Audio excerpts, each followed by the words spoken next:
ਵਾਹਿਗੁਰੂ ਸਾਹਿਬ JIO. ਜੈਸਾ ਸਤਿਗੁਰ ਸੁਣੀਦਾ ਤੈਸੋ ਹੀ ਮੈਂ ਡੀਠ।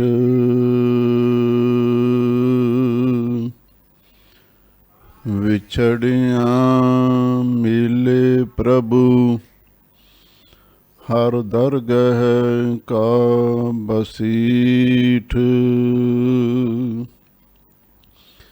ਹਰ ਨਾਮੋ ਮੰਤਰ ਦਿਰੜਾਇਂਦਾ ਕੱਟੇ ਹਉਮੈ ਰੋਗ। ਨਾਨਕ ਸਤਿਗੁਰ ਤਿਨਾ ਮਿਲਾਇਆ ਜਿਨ੍ਹਾਂ ਤੁਰੇ ਪਿਆ ਸੰਜੋਗ। ਬੇਸ਼ੁਮਾਰ ਅਥਾਹ ਅਗਾਨਤ ਅਤੁਲੈ। ਜਿਉ ਬੁਲਾਵਹੁ ਤਿਉ ਨਾਨਕ ਦਾਸ ਬੋਲੇ। ਸਤਨਾਮ ਸ੍ਰੀ ਵਾਹਿਗੁਰੂ ਸਾਹਿਬ ਜੀਓ। ਰੱਡ ਜਿਸ ਹੈ ਧਾਰਿਓ ਧਰਤ ਅਰ ਵਿਓਮ ਅਰ ਪਵਨ ਤੇ ਨੀਰ ਫਰ ਅਵਰ ਅਨਲ ਅਨਾਦ ਕੀਓ।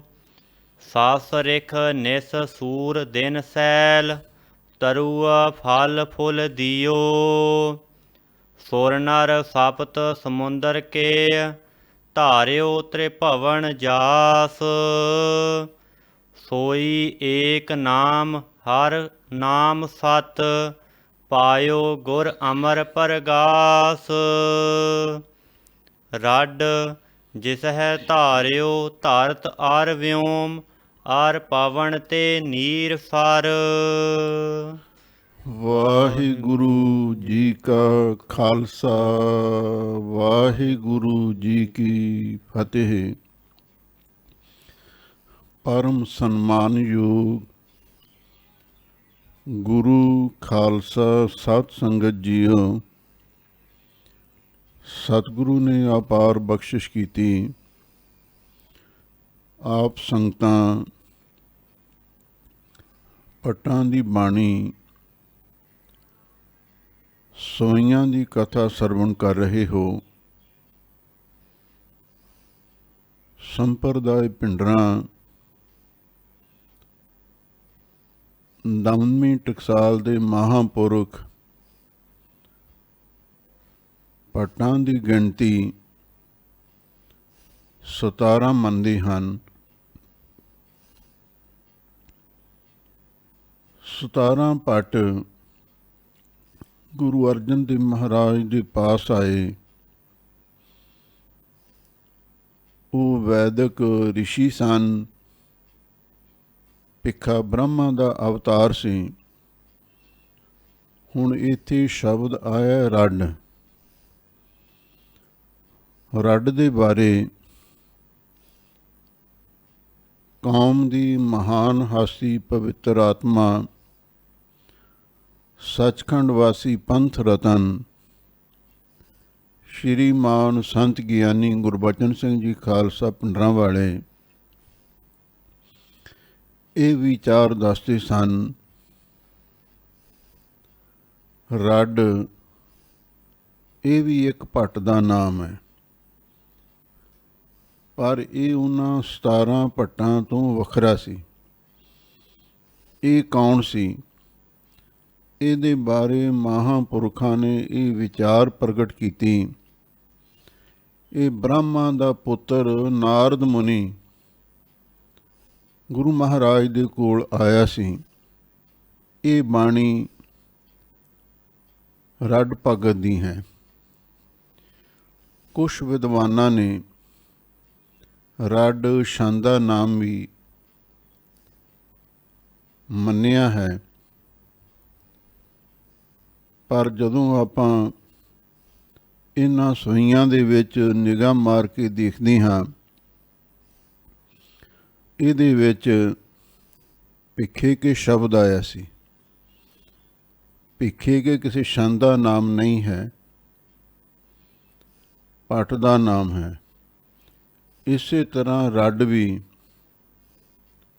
ਨਾਰਦ ਮੁਨੀ ਦਾ ਅਵਤਾਰ ਪਟ ਹੋਇਆ ਹੈ, ਉਹਦਾ ਨਾਮ ਹੀ ਹੈ। ਆਪ ਸੰਗਤਾਂ ਪਾਵਨ ਬਾਣੀ ਦੀ ਵਿਚਾਰ ਸਰਵਣ ਕਰੋ ਤੇ ਇੱਕ ਵਾਰ ਪਿਆਰ ਦੇ ਨਾਲ ਆਖੋ, ਸਤਨਾਮ ਸ੍ਰੀ ਵਾਹਿਗੁਰੂ ਸਾਹਿਬ ਜੀਓ। ਰੱਡ ਜਿਸ ਹੈ ਧਾਰਿਓ ਧਰਤ ਅਰ ਵਿਓਮ, ਅਰ ਪਵਨ ਤੇ ਨੀਰ ਫਰ। ਰੱਡ ਭੱਟ ਜੀ ਨੇ ਇਸ ਛੰਦ ਵਿੱਚ ਨਾਮ ਦੀ ਮਹਿਮਾ ਉਚਾਰਨ ਕੀਤੀ ਹੈ ਤੇ ਉਸਤਤ ਗੁਰੂ ਰਾਮਦਾਸ ਮਹਾਰਾਜ ਦੀ ਹੋ ਰਹੀ ਹੈ। ਉਹ ਨਾਮ ਕੇ ਧਾਰੇ ਖੰਡ ਬ੍ਰਹਿਮੰਡ, ਉਹ ਨਾਮ ਜਿਸ ਨੇ ਸਾਰੇ ਬ੍ਰਹਿਮੰਡਾਂ ਖੰਡਾਂ ਨੂੰ ਆਸਰਾ ਦਿੱਤਾ ਹੋਇਆ ਹੈ, ਉਸੇ ਨਾਮ ਦੀ ਮਹਿਮਾ ਰੱਡ ਭੱਟ ਜੀ ਉਚਾਰਨ ਕਰਦੇ ਹਨ। ਜਿਸ ਹੈ ਧਾਰਿਓ ਧਰਤ ਅਰ ਵਿਓਮ, ਜਿਸ ਨਾਮ ਨੇ ਧਰਤੀ ਨੂੰ, ਅਰ ਵਿਓਮ ਦਾ ਅਰਥ ਹੈ ਆਕਾਸ਼, ਧਰਤੀ ਤੇ ਆਕਾਸ਼ ਨੂੰ ਵੀ ਉਸੇ ਨੇ ਧਾਰਨ ਕੀਤਾ, ਉਸੇ ਨੇ ਆਸਰਾ ਦਿੱਤਾ ਹੈ। ਅਰ ਪਵਨ ਤੇ ਨੀਰ ਸਰ, ਪਵਨ ਤੋਂ ਭਾਵ ਹੈ ਪਾਉਣ, ਹਵਾ, ਉਸ ਨੂੰ ਵੀ ਨਾਮ ਨੇ ਹੀ ਆਸਰਾ ਦਿੱਤਾ ਹੈ। ਨੀਰ ਸਰ, ਆ ਜਿੰਨੇ ਪਾਣੀ ਦੇ ਸਰੋਵਰ ਨੇ ਅਥਵਾ 7 ਸਮੁੰਦਰ ਨੇ, ਹੋਰ ਵੀ ਕਈ ਪਾਣੀਆਂ ਦੇ ਸਰੋਤ ਨੇ, ਉਹਨਾਂ ਨੂੰ ਵੀ ਨਾਮ ਨੇ ਹੀ ਆਸਰਾ ਦਿੱਤਾ ਹੈ। ਅਵਰ ਅਨਲ ਅਨਾਦ ਕੀਓ। ਭੱਟ ਰੱਡ ਜੀ ਫਰਮਾ ਰਹੇ ਨੇ, ਅਵਰ ਅਨਲ ਅਨਾਦ ਕੀਓ, ਉਸੇ ਨਾਮ ਨੇ, ਅਵਰ ਦਾ ਅਰਥ ਹੈ ਹੋਰ, ਅਨਲ ਤੋਂ ਭਾਵ ਹੈ ਅੱਗ, ਤੇ ਅਨਾਦ ਤੋਂ ਭਾਵ ਹੈ ਅਨਾਜ। ਅਨਾਦ ਅਨਾਜ ਦਾ ਵਾਚਕ ਹੈ। ਆ ਜਿਹੜੇ ਖਾਣ ਦੇ ਕੰਮ ਆਉਂਦੇ ਨੇ ਅਨਾਜ, ਉਸ ਵਾਹਿਗੁਰੂ ਪਰਮੇਸ਼ਰ ਨੇ ਹੀ ਅੱਗ ਪੈਦਾ ਕੀਤੀ ਹੈ ਤੇ ਉਸੇ ਨੇ ਅਨਾਜ ਨੂੰ ਪੈਦਾ ਕੀਤਾ ਹੈ ਤੇ ਉਸੇ ਨਾਮ ਦੇ ਆਸਰੇ ਇਹ ਸਾਰੇ ਪੈਦਾ ਹੋਏ ਨੇ, ਉਸੇ ਨਾਮ ਦੇ ਆਸਰੇ ਖੜੇ ਹਨ। ਫਸ ਰੇਖ ਨਿਸ ਸੂਰ ਦਿਨ ਸੈਲ, ਤਰੂਆ ਫਲ ਫੁੱਲ ਦਿਓ। ਰੱਡ ਭੱਟ ਜੀ ਫਰਮਾਉਂਦੇ ਨੇ, ਸੱਸ ਚੰਦਰਮਾ, ਰਿਖ ਤੋਂ ਭਾਵ ਹੈ ਤਾਰੇ, ਕਿਉਂ ਇਹ ਵੀ ਰਿਸ਼ੀਆਂ ਦੇ ਦੇਵਤਿਆਂ ਦੇ ਮੰਡਲ ਨੇ।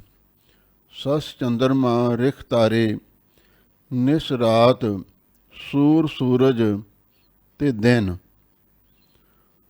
ਦਿਨ ਤੇ ਰਾਤ, ਸੂਰਜ ਤੇ ਚੰਦਰਮਾ ਤੇ ਜਿੰਨੇ ਤਾਰੇ ਨੇ, ਇਹ ਵੀ ਨਾਮ ਦੇ ਆਸਰੀ ਖੜੇ ਨੇ। ਸੈਲ ਤੋਂ ਭਾਵ ਹੈ ਪਹਾੜ, ਜਿਵੇਂ 22 ਧਾਰਾਂ ਨੇ ਪਹਾੜਾਂ ਦੀਆਂ, ਕਿਉਂਕਿ 22 ਧਾਰ ਦੇ ਰਾਜੇ ਗੁਰੂ ਗੋਬਿੰਦ ਸਿੰਘ ਸਾਹਿਬ ਮਹਾਰਾਜ ਦੇ ਨਾਲ ਜੰਗ ਵੀ ਕਰਦੇ ਰਹੇ। ਸੈਲ ਤੋਂ ਭਾਵ ਪਹਾੜ, ਪਰਬਤ, ਇਹ ਵੀ ਨਾਮ ਦੇ ਆਸਰੇ ਖੜੇ ਨੇ। ਤੇ ਅੱਗੇ ਫਰਮਾਉਂਦੇ ਹਨ, ਤਰੂਆ ਫਲ ਫੁੱਲ ਦਿਓ।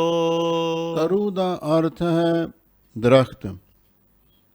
ਆ ਜਿੰਨੀ ਬਨਸਪਤੀ ਹੈ, ਜਿੰਨੇ ਵੀ ਬਿਰਸ਼ ਹਨ, ਤੇ ਇਹਨਾਂ ਬਿਰਸ਼ਾਂ ਨੂੰ ਕਈਆਂ ਨੂੰ ਫਲ ਲੱਗਦੇ ਨੇ, ਕਈਆਂ ਨੂੰ ਫੁੱਲ ਵੀ ਲੱਗਦੇ ਨੇ, ਤੇ ਇਹਨਾਂ ਨੂੰ ਵੀ ਆਸਰਾ ਦਿਓ। ਉਸ ਵਾਹਿਗੁਰੂ ਦੇ ਨਾਮ ਨੇ ਹੀ ਆਸਰਾ ਦਿੱਤਾ ਹੈ। ਸੁਰ ਨਰ ਸਪਤ ਸਮੁੰਦਰ ਕੇ ਧਾਰਿਓ ਤ੍ਰਿਭਵਨ ਜਾਸ। ਲਓ ਸੁਰ ਨਰ, ਸੁਰ ਦੇਵਤੇ, ਨਰ ਪੁਰਸ਼ ਤੇ 7 ਸਮੁੰਦਰ ਉਹ ਵੀ ਨਾਮ ਨੇ ਪੈਦਾ ਕੀਤੇ ਨੇ। ਕਿਉਂ? ਇੱਕ ਗੁਰਮਤਿ ਦਾ ਸਿਧਾਂਤ ਹੈ, ਓੰਕਾਰ ਉਤਪਾਤੀ ਕੀਆ ਦਿਨ ਸਭ ਰਾਤੀ, ਵਣ ਤ੍ਰਿਣ ਤ੍ਰੇ ਪਵਨ ਪਾਣੀ, ਚਾਰ ਬੇਦ ਚਾਰੇ ਖਾਣੀ, ਖੰਡ ਦੀਪ ਸਭ ਲੋਆ, ਏਕ ਕਵਾਵੇ ਤੇ ਸਭ ਹੋਆ। ਇਹ ਸਾਰੀ ਸ੍ਰਿਸ਼ਟੀ ਨਾਮ ਤੋਂ ਪੈਦਾ ਹੋਈ ਹੈ। ਹਜ਼ੂਰ ਗੁਰੂ ਰਾਮਦਾਸ ਮਹਾਰਾਜ ਸੱਚੇ ਪਾਤਸ਼ਾਹ ਦੀ ਮਹਿਮਾ ਰੱਡ ਪੱਟ ਜੀ ਉਚਾਰਨ ਕਰ ਰਹੇ ਹਨ। ਐ ਗੁਰੂ ਰਾਮਦਾਸ ਮਹਾਰਾਜ ਸੱਚੇ ਪਾਤਸ਼ਾਹ ਉਹ ਨਾਮ ਜਿਸ ਨੇ ਦੇਵਤੇ, ਮਨੁੱਖ, 7 ਸਮੁੰਦਰ ਪੈਦਾ ਕੀਤੇ ਨੇ, ਤੇ ਨਾਲ ਹੀ ਅੱਗੇ ਫਰਮਾਉਂਦੇ ਹਨ, ਧਾਰਿਓ ਤ੍ਰਿਭਵਨ ਜਾਸ। ਜਿਸ ਨਾਮ ਨੇ 3 ਭਵਨ, ਜਿੱਥੇ ਆਪਾਂ ਰਹਿੰਦੇ ਹਾਂ, ਇਹ ਮਾਤ ਲੋਕ ਹੈ, ਇਹਦੇ ਹੇਠਾਂ ਪਾਤਾਲ ਹੈ, ਉੱਪਰ ਬ੍ਰਹਮ ਲੋਕ ਹੈ ਜਾਂ ਦੇਵ ਲੋਕ ਹੈ। ਇਹ ਜਿਹੜੇ 3 ਭਵਨ ਨੇ, ਇਹਨਾਂ ਨੂੰ ਵੀ ਵਾਹਿਗੁਰੂ ਦੇ ਨਾਮ ਨੇ ਹੀ ਆਸਰਾ ਦਿੱਤਾ ਹੈ। ਨਾਮ ਦੇ ਆਸਰੇ ਖੜੇ ਹਨ। ਸੋਈ ਏਕ ਨਾਮ ਹਰ ਨਾਮ ਸਤ, ਪਾਇਓ ਗੁਰ ਅਮਰ ਪ੍ਰਗਾਸ। ਰੱਡ ਪੱਟ ਜੀ ਕਹਿੰਦੇ ਨੇ, ਸੋਈ ਏਕ ਨਾਮ, ਉਹੀ ਇੱਕ ਨਾਮ, ਹਰ ਨਾਮ ਸਤ, ਸਭ ਪਾਪਾਂ ਨੂੰ ਹਰੇ ਪਰੇ ਕਰਨ ਵਾਲਾ ਹੈ, ਤੇ ਨਾਮ ਪ੍ਰਸਿੱਧ ਤੇ ਸਤ ਸੱਚਾ ਨਾਮ ਹੈ। ਭਾਵ ਇੱਕ ਓੰਕਾਰ ਨਾਮ ਵਾਹਿਗੁਰੂ ਦਾ ਨਾਮ ਹੈ ਤੇ ਸੱਚਾ ਨਾਮ ਹੈ। ਪਾਇਓ ਗੁਰ ਅਮਰ ਪ੍ਰਗਾਸ, ਉਸ ਨਾਮ ਦਾ ਪ੍ਰਕਾਸ਼, ਉਸ ਨਾਮ ਦਾ ਚਾਨਣ, ਉਸ ਨਾਮ ਦਾ ਨੂਰ ਗੁਰੂ ਅਮਰਦਾਸ ਮਹਾਰਾਜ ਤੋਂ ਤੁਸਾਂ ਪ੍ਰਾਪਤ ਕੀਤਾ। ਕੱਚੋ ਕੰਚਨ ਭਇਓ, ਸ਼ਬਦ ਗੁਰ ਸ਼ਰਵਣ ਹੈ ਸੁਣਿਓ। ਹੁਣ ਅੱਗੇ ਬਾਣੀ ਦੀ ਮਹਿਮਾ ਹੈ, ਗੁਰੂ ਦੀ ਮਹਿਮਾ ਹੈ। ਕਚੋ ਕੰਚਨ ਪਇਓ, ਸ਼ਬਦ ਗੁਰ ਸ਼ਰਵਣੈ ਸੁਣਿਓ। ਜਿਸ ਗੁਰਸਿੱਖ ਮਾਈ ਭਾਈ ਨੇ ਕੰਨਾਂ ਦੁਆਰਾ, ਸ਼ਰਧਾ ਤੇ ਵਿਚਾਰ ਰੂਪੀ ਕੰਨਾਂ ਦੁਆਰਾ, ਜਿਨ੍ਹਾਂ ਨੇ ਗੁਰੂ ਉਪਦੇਸ਼ ਨੂੰ, ਗੁਰੂ ਦੀ ਬਾਣੀ ਨੂੰ ਸਰਵਣ ਕੀਤਾ, ਕੱਚੋ ਕੰਚਨ ਪਇਓ, ਉਹ ਕੱਚ ਤੋਂ ਕੰਚਨ ਸੋਨਾ ਬਣ ਗਿਆ। ਜਿਸ ਦਾ ਕੱਚ ਵਰਗਾ ਕੱਚਾ ਪਿੱਲਾ ਢਿੱਲਾ ਜੀਵਨ ਸੀ, ਤੇ ਉਹ ਸੋਨੇ ਵਾਂਗੂ ਸ਼ੁੱਧ ਨਿਰਵਿਕਾਰ ਖਾਲਸ ਜੀਵਨ ਵਾਲਾ ਬਣ ਗਿਆ। ਸ਼ਬਦ ਗੁਰ ਸ਼ਰਵਣ ਹੈ ਸੁਣਿਓ। ਜਦੋਂ ਕੰਨਾਂ ਰਾਹੀਂ ਗੁਰੂ ਸ਼ਬਦ ਨੂੰ ਸਰਵਣ ਕੀਤਾ, ਬਿਖ ਤੇ ਅੰਮ੍ਰਿਤ ਹੋਇਓ, ਨਾਮ ਸਤਿਗੁਰ ਮੁਖ ਭਣਿਓ। ਇਹ ਪੂਰੀ ਪੰਕਤੀ ਪੜ੍ਹੀ ਜਾਣੀ ਹੈ ਤੇ ਫਿਰ ਅਨਵੇਂ ਕਰਕੇ ਅਰਥ ਲੱਗਣਾ ਹੈ। ਬਿਖ ਤੇ ਅੰਮ੍ਰਿਤ ਹੋਇਓ, ਨਾਮ ਸਤਿਗੁਰ ਮੁਖ ਭਣਿਓ। ਜਦੋਂ ਸਤਿਗੁਰੂ ਦਾ ਬਖਸ਼ਿਆ ਨਾਮ ਮੁਖ ਤੋਂ ਉਚਾਰਨ ਕੀਤਾ, ਬਿਖ ਤੇ ਅੰਮ੍ਰਿਤ ਹੋਇਓ, ਫਿਰ ਜ਼ਹਿਰ ਤੋਂ ਵੀ ਅੰਮ੍ਰਿਤ ਬਣ ਗਿਆ। ਇਹਦਾ ਮਤਲਬ ਇਹ ਹੈ, ਜਦੋਂ ਕੋਈ ਸਤਿਗੁਰੂ ਦੇ ਬਖਸ਼ੇ ਨਾਮ ਨੂੰ ਆਪਣੀ ਰਸਨਾ ਤੋਂ ਜਪਦਾ ਹੈ, ਉਹਦੇ ਜੀਵਨ ਦੇ ਅੰਦਰ ਜੋ ਵਿਸ਼ੇ ਵਾਸ਼ਨਾ ਦੀ ਜ਼ਹਿਰ ਭਰੀ ਹੋਈ ਹੈ, ਅਥਵਾ ਜਿਹੜੇ ਵਿਕਾਰ ਨੇ, ਕਾਮ ਕ੍ਰੋਧ ਲੋਭ ਮੋਹ ਹੰਕਾਰ, ਇਹ ਵੀ ਜ਼ਹਿਰ ਹੀ ਨੇ, ਇਹਨਾਂ ਤੋਂ ਅੰਮ੍ਰਿਤ ਹੋ ਜਾਂਦਾ ਹੈ। ਭਾਵ ਇਹ ਵਿਕਾਰਾਂ ਦੀ, ਵਾਸ਼ਨਾ ਦੀ ਜ਼ਹਿਰ ਨਿਕਲ ਜਾਂਦੀ ਹੈ। ਉੱਥੇ ਆ ਕੇ ਨਾਮ ਬਾਣੀ ਦਾ ਅੰਮ੍ਰਿਤ ਵਸ ਜਾਂਦਾ ਹੈ। ਲੋਹੋ ਹੋਇਓ ਲਾਲ, ਨਦਰ ਸਤਿਗੁਰ ਜਦ ਧਾਰੈ। ਲੋ ਇਹ ਹੈ ਸਤਿਗੁਰੂ ਦੀ ਵਡਿਆਈ। ਜਦੋਂ ਸਤਿਗੁਰੂ ਕਿਸੇ ਵੱਲ ਮਿਹਰ ਦੀ ਦ੍ਰਿਸ਼ਟੀ ਪਾ ਦਿੰਦੇ ਨੇ, ਲੋਹੋ ਹੋਇਓ ਲਾਲ, ਤੇ ਜਿਹੜਾ ਲੋਹਾ ਹੈ ਉਹ ਲਾਲ ਬਣ ਜਾਂਦਾ ਹੈ। ਲਾਲ ਇੱਕ ਬੜਾ ਕੀਮਤੀ ਰਤਨ ਹੈ। ਜਦੋਂ ਸਤਿਗੁਰੂ ਮਿਹਰ ਦੀ ਦ੍ਰਿਸ਼ਟੀ ਕਰਦੇ ਨੇ ਤੇ ਲੋਹੇ ਨੂੰ ਵੀ ਲਾਲ ਬਣਾ ਦਿੰਦੇ ਨੇ। ਇਸੇ ਤਰ੍ਹਾਂ ਲੋਹੇ ਤੋਂ ਭਾਵ ਹੈ ਲੋਭੀ ਪੁਰਸ਼ ਨੂੰ, ਜਿਹਦੇ ਮਨ ਦੇ ਵਿੱਚ ਬਹੁਤਾ ਲੋਭ ਲਾਲਚ ਹੁੰਦਾ ਹੈ। ਸਹਿਸ ਖਟੇ ਲੱਖ ਕੋ ਉਠ ਧਾਵੈ, ਤ੍ਰਿਪਤ ਨ ਆਵੈ ਮਾਇਆ ਪਾਛੈ ਪਾਵੈ। ਤੇ ਉਸ ਨੂੰ ਲਾਲ ਤੋਂ ਭਾਵ ਹੈ ਵਾਹਿਗੁਰੂ ਦਾ ਪ੍ਰੇਮੀ, ਉਹਦਾ ਆਸ਼ਿਕ ਬਣਾ ਦਿੰਦੇ ਹਨ। ਪਾਹਣ ਮਾਣਕ ਕਰੈ, ਗਿਆਨ ਗੁਰ ਕਹਿਓ ਵਿਚਾਰੈ। ਲਓ, ਜਿਹੜਾ ਗੁਰਸਿੱਖ ਮਾਈ ਪਾਈ ਗੁਰੂ ਦੇ ਉਚਾਰਨ ਕੀਤੇ ਹੋਏ ਗਿਆਨ ਦੀ ਵਿਚਾਰ ਕਰਦਾ, ਭਾਵ ਗੁਰਬਾਣੀ ਗਿਆਨ ਦਾ ਸਾਗਰ ਹੈ। ਜਿਹੜਾ ਗੁਰਬਾਣੀ ਦੀ ਵਿਚਾਰ ਕਰਦਾ, ਪਾਹਣ ਮਾਨਕ ਕਰੇ, ਭਾਈ ਉਸ ਨੂੰ ਸਤਿਗੁਰੂ, ਜਿਹੜਾ ਪਾਹਣ ਪੱਥਰ ਹੁੰਦਾ ਹੈ, ਪੱਥਰ ਤੋਂ ਮਾਣਕ ਉਸ ਨੂੰ ਸੁੱਚਾ ਮੋਤੀ ਬਣਾ ਦਿੰਦੇ ਨੇ। ਪਾਹਣ ਤੋਂ ਭਾਵ ਜਿਸ ਦਾ ਮਨ ਕਠੋਰ ਹੁੰਦਾ ਹੈ, ਪੱਥਰ ਵਰਗਾ ਸਖਤ ਹੁੰਦਾ ਹੈ, ਉਹਦੇ ਉੱਤੇ ਕਿਰਪਾ ਕਰਕੇ ਮਾਣਕ ਮੋਤੀ ਵਾਂਗੂ ਸ਼ੁੱਧ, ਉਜਲ ਤੇ ਪ੍ਰਕਾਸ਼ਮਈ ਬਣਾ ਦਿੰਦੇ ਹਨ। ਕਾਠੋ ਸ਼੍ਰੀ ਖੰਡ ਸਤਿਗੁਰ ਕੀਓ, ਦੁਖ ਦਾਰਿਦਰ ਤਿਨ ਕੇ ਗਏ। ਲਓ, ਰੱਡ ਭੱਟ ਜੀ ਕਹਿੰਦੇ ਨੇ, ਕਾਠੋ ਸ਼੍ਰੀ ਖੰਡ ਸਤਿਗੁਰ ਕੀਓ, ਜਿਸ ਉੱਤੇ ਗੁਰੂ ਮਹਾਰਾਜ ਦੀ ਕਿਰਪਾ ਦ੍ਰਿਸ਼ਟੀ ਹੋ ਗਈ। ਕਾਠੋ ਸ਼੍ਰੀ ਖੰਡ, ਕਾਠ ਤੋਂ ਭਾਵ ਹੈ ਲੱਕੜ, ਸ਼੍ਰੀ ਖੰਡ ਦਾ ਅਰਥ ਹੈ ਚੰਦਨ। ਕਾਠੋਂ ਸ਼੍ਰੀ ਖੰਡ ਸਤਿਗੁਰ ਕੀਓ, ਵੀ ਜਿਸ ਉੱਤੇ ਸਤਿਗੁਰੂ ਦੀ ਮਿਹਰ ਹੋ ਗਈ, ਉਸ ਕਾਠ ਨੂੰ ਵੀ ਚੰਦਨ ਬਣਾ ਦਿੱਤਾ। ਭਾਵ ਜਿਹੜੇ ਸਾਧਾਰਨ ਮਨੁੱਖ ਸਨ, ਉਹਨਾਂ ਦੇ ਵਿੱਚ ਨਾਮ ਦੀ, ਭਗਤੀ ਦੀ, ਬਾਣੀ ਦੇ ਰਸ ਦੀ ਸੁਗੰਧੀ ਭਰ ਦਿੱਤੀ। ਸਤਿਗੁਰ ਕੀਓ ਦੁਖ ਦਾਰਿਦਰ ਤਿਨ ਕੇ ਗਏ। ਤੇ ਫਿਰ ਉਹਨਾਂ ਦੇ ਦੁੱਖ ਤੇ ਦਲਿੱਦਰ ਸਾਰੇ ਚਲੇ ਗਏ। ਇਹ ਗਏ ਐੜਾ ਮੁਕਤਾ ਪਿੱਛੇ ਇਹਨੂੰ ਬਹੁਤਾ ਲਮਕਾਉਣਾ ਵੀ ਹੈ ਨਹੀਂ ਤੇ ਛੱਡਣਾ ਵੀ ਨਹੀਂ। ਗਏ ਇਉਂ ਉਚਾਰਨ ਕਰਨਾ। ਜਿਨ੍ਹਾਂ ਉੱਤੇ ਸਤਿਗੁਰੂ ਦੀ ਮਿਹਰ ਹੋ ਗਈ, ਉਹਨਾਂ ਦੇ ਸਾਰੇ ਜਨਮ ਮਰਨ ਦੇ ਦੁੱਖ ਤੇ ਜਿਹੜੇ ਜਨਮਾਂ ਜਨਮਾਂ ਦੇ ਦਰਿੱਦਰ ਸਨ, ਗਰੀਬੀ ਸੀ, ਕੰਗਾਲਤਾ ਸੀ, ਉਹ ਵੀ ਚਲੀ ਗਈ। ਸਤਿਗੁਰੂ ਚਾਰਨ ਜਿਨ ਪਰਸਿਆ, ਸੇ ਪਸ ਪ੍ਰੇਤ ਸੁਰ ਨਰ ਭਏ। ਲਓ, ਜਿਨ੍ਹਾਂ ਨੇ ਸਤਿਗੁਰੂ ਦੇ ਚਰਨਾਂ ਨੂੰ ਪਰਸ ਲਿਆ, ਗੁਰੂ ਦੇ ਚਰਨਾਂ ਦੀ ਛੋਹ ਨੂੰ ਪ੍ਰਾਪਤ ਕਰ ਲਿਆ, ਸੇ ਪਸ ਪ੍ਰੇਤ ਸੁਰ ਨਰ ਪਏ। ਉਹ ਪਸ਼ੂ ਵੀ, ਪ੍ਰੇਤ ਵੀ, ਦੇਵਤੇ ਵੀ ਨਰ ਪਏ, ਮਨੁੱਖ ਬਣ ਗਏ। ਦੇਵਤੇ ਵੀ ਮਨੁੱਖ ਬਣ ਗਏ। ਦੇਵਤੇ ਤਾਂ ਬਹੁਤ ਪਵਿੱਤਰ ਮੰਨੇ ਗਏ ਨੇ, ਪਰ ਇਹਦੇ ਪਿੱਛੇ ਕਾਰਨ ਹੈ। ਜਿਨ੍ਹਾਂ ਨੇ ਸਤਿਗੁਰੂ ਦੇ ਚਰਨਾਂ ਦੀ ਛੋਹ ਪ੍ਰਾਪਤ ਕੀਤੀ, ਉਹ ਪਸ਼ੂ ਤੋਂ ਵੀ ਮਨੁੱਖ ਬਣ ਗਏ ਤੇ ਪ੍ਰੇਤਾਂ ਨੂੰ ਵੀ ਮਨੁੱਖਾਂ ਦੇ ਪ੍ਰਾਪਤ ਹੋਈ ਤੇ ਦੇਵਤਿਆਂ ਨੂੰ ਵੀ ਮਨੁੱਖਾਂ ਦੇ ਪ੍ਰਾਪਤ ਹੁੰਦੀ ਹੈ। ਪਸ਼ੂ, ਪ੍ਰੇਤ ਤੇ ਦੇਵਤੇ ਇਹ ਕਰਮ ਭੂਮੀ ਹਨ। ਮਨੁੱਖ ਆਪਣੇ ਸਰੀਰ ਵਿੱਚ ਜਿਹੋ ਜਿਹੇ ਕਰਮ ਕਰਦਾ ਹੈ, ਉਹੋ ਜਿਹੀਆਂ ਜੂਨਾਂ ਪ੍ਰਾਪਤ ਹੋ ਜਾਂਦੀਆਂ ਨੇ।